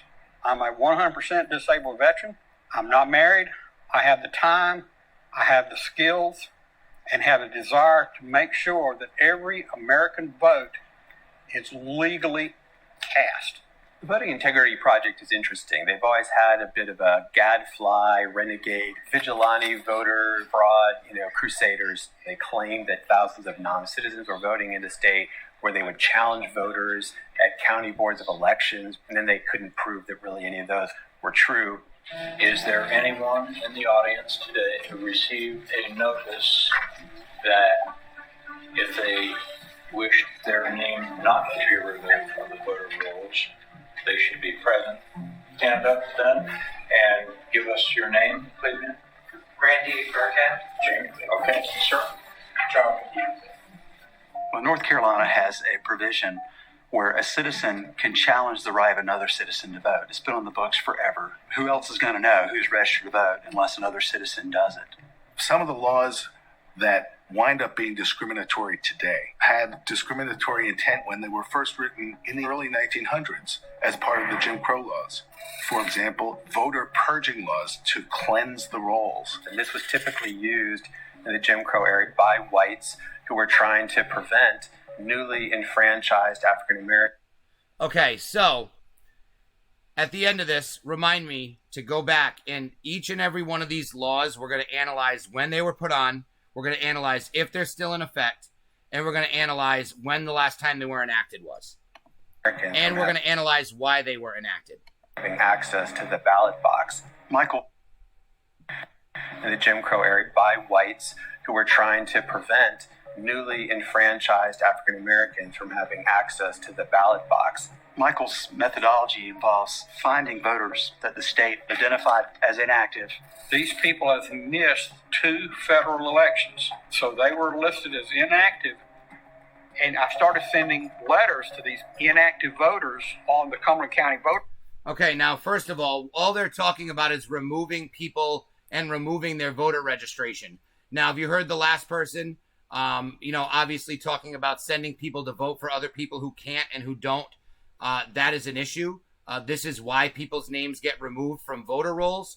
Because again, when you have people on voter rolls who don't vote, those people can be the people that the votes are manipulated through. So for each registered voter who doesn't use their vote, someone could take your vote and use it to do what you don't want them to do, which is why it's so important to vote if you're registered. Anyways, continue. Voter rolls, the ones that came back marked by the post office as undeliverable, are considered evidence that the voter no longer resides at that address. And Mike challenged those voters. Voter challenge envelopes were marked "Do Not Forward."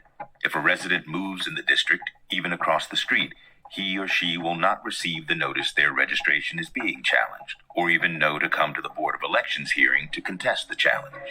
What the letter essentially says to... One of the things that would stop this is a voter identification law. If we had a voter ID law, you wouldn't have to worry about it because you would have to update your voter ID when you update your address. Here, to maintain my voter registration as it is currently today. Whoever this guy is has challenged my right to vote. The only way to defend your registration was to go in person. The process heavily favors the person doing the challenging. Not everybody is going to get a letter or have the time to defend it. What do you want this board to know concerning your place of residence? My primary place of residence is the address on my voter registration. Yeah, I'll make a motion that the challenge to Ms. Burkett be dismissed. Second. All in favor, say aye. Aye. Challenge against you is dismissed. Voter registration remains. Now let's move on to Mr. John Lamont McKeithen Jr. Some people have the knack of spotting anomalies. It's kind of like seeing a lump of coal in a bale of cotton. It'll just pop right out at you. So let me just ask you, what do you want this board to know concerning your place of residence? I do live and have lived at 7790 Stony Point Road. It says 7790. Mm-hmm. This says 7770. Is there a possibility that people got struck from the rolls mistakenly because the post office did not appropriately deliver the mailings to them?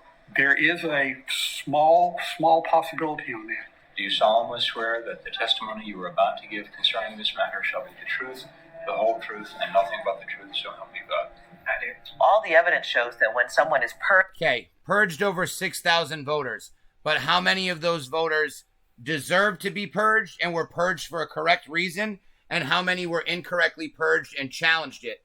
And those people who were incorrectly purged, how many of those people were told that they still weren't able to vote? So again, it's not it's not voter suppression, it's protecting the integrity of the vote. purged from the rolls, it's extremely unlikely that they're going to re-register. It's hard to get them to re-register. And I wear it. Hold on, Ralph, I'm playing your video. I appreciate that. I'd be pissed to go to the mailbox maybe once a month. Sometimes I would be billing them from my time.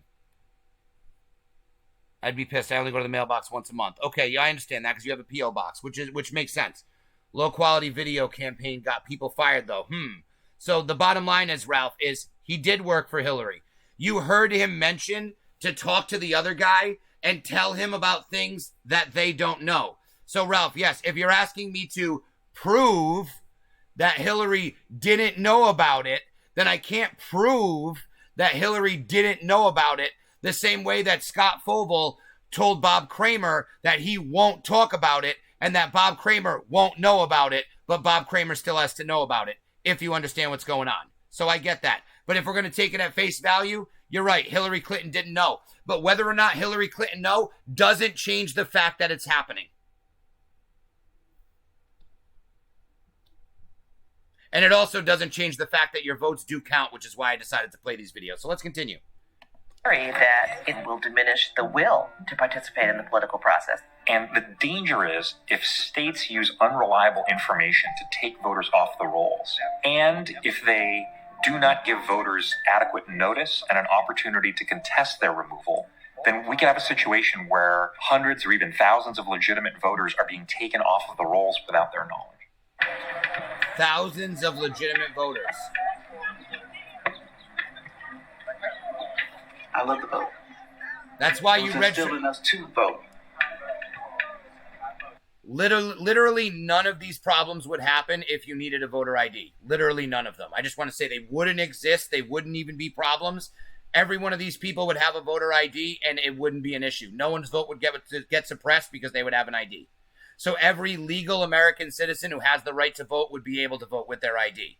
That's the difference between suppression and an election with integrity. See, it's funny because, Justin McCormick, J.M. Bama, you are parroting this and you are, kind of on the side of this, but I'm playing these videos because you questioned the integrity of the election. You, of all people who said earlier that your vote didn't count, should be more concerned with this than the other way around. You should be far more concerned with making sure that your vote as an American citizen, your right to vote is counted, whereas people who are illegal aliens and illegally voting in areas that they don't live don't count. You should be concerned with protecting the integrity of the election, which is why I'm playing these videos. My grandma raised me up and my sister up to vote. This is where it comes to ideals and values and ideological subversion. Because sometimes your predetermined bias is going to make you think something is bad and something is good until you actually take a step back and say, what actually matters to me? and what actually matters to you is that our votes in the elections count. That's what should matter. If that's not what matters, and what matters more is illegal aliens get to vote, and that's where your ideals are, then I understand that. But if you have to ask yourself, what's the better? We're going to talk about the worst. Okay, so we have busing illegal aliens to vote illegally on one side, and on the other hand, we have making voter ID laws which suppress people, okay?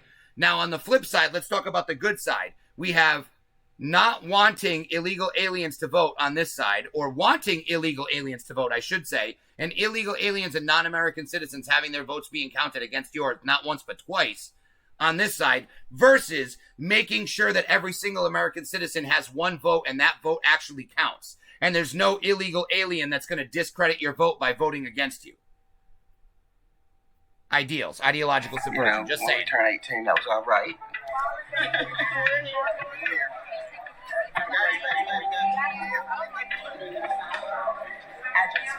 The address when I registered was 7660 Bridge Street Circle. I'm gonna have to have you go and send in at 9 so they can update you. Okay. All right. Next voter, please. Hello, Michael Evan Hires. Just verify that your address and information is correct. You can just sign at the bottom. There you go. Thank you very much. I need a picture ID. I got an old one. Is this your address? You're not doing a processing. We can't do that. She told me I could not vote at all because I got to re-register because I'm nowhere in this system.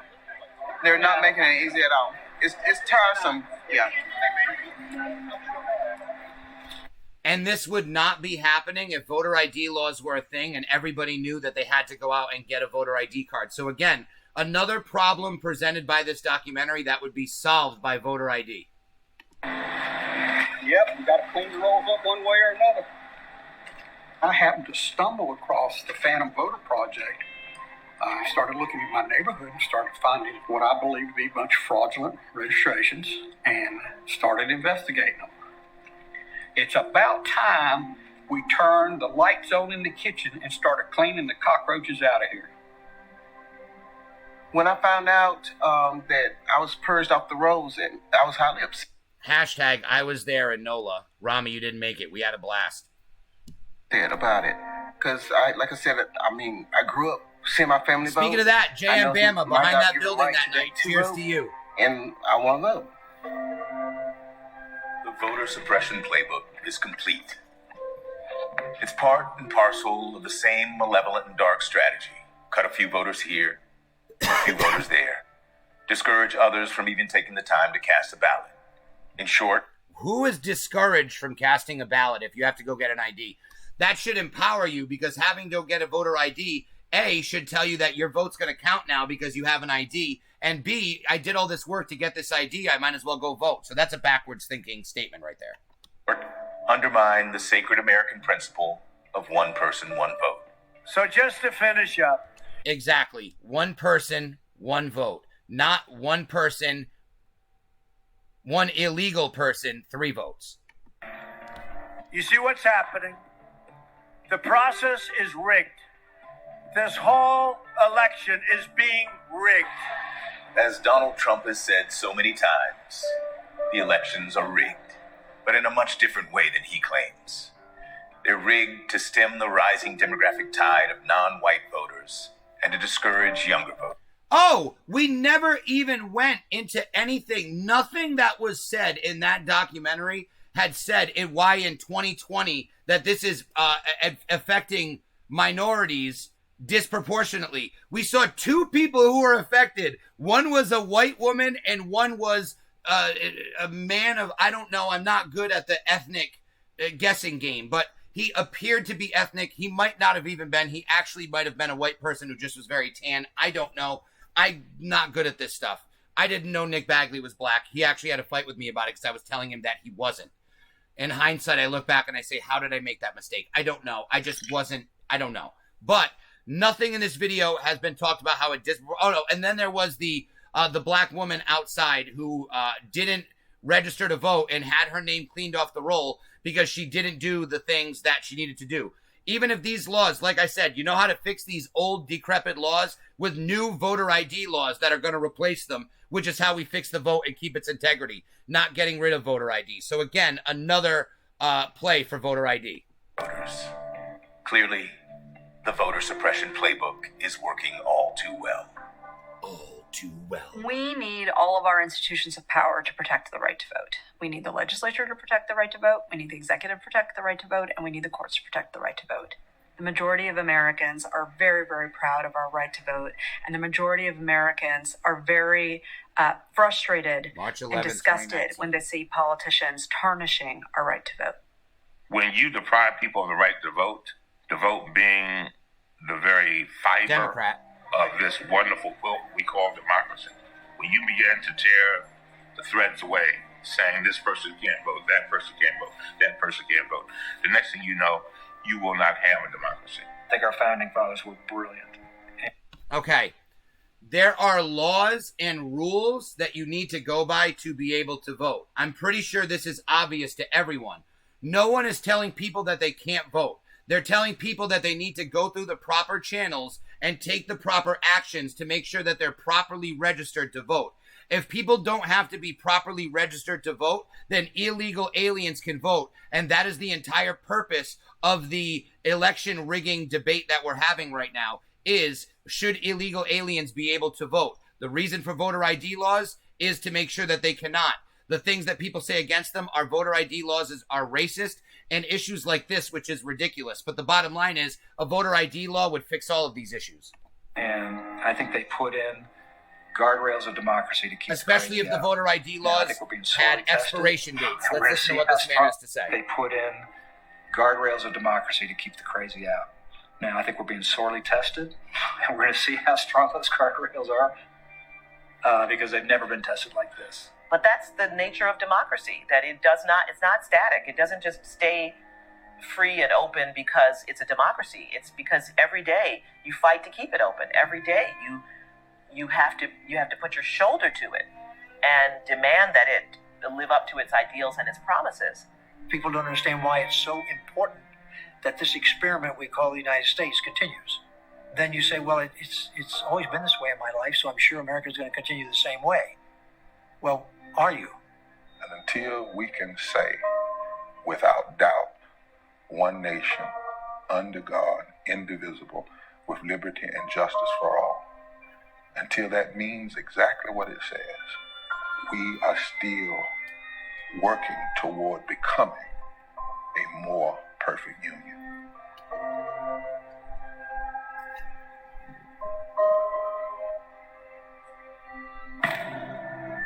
The voter suppression playbook. This summer, we will steal your election. You will allow the illegals to vote. All right, so here's what we're going to do. Now, I want to jump back to you guys before I wrap it up a little bit. Because like I said, I think we're going to do it again at 10. Which sounds like a great idea. Something a little bit different. I think I am. I think we're going to do it again at 10, boys. You want to do it again at 10? We'll do it again at 10.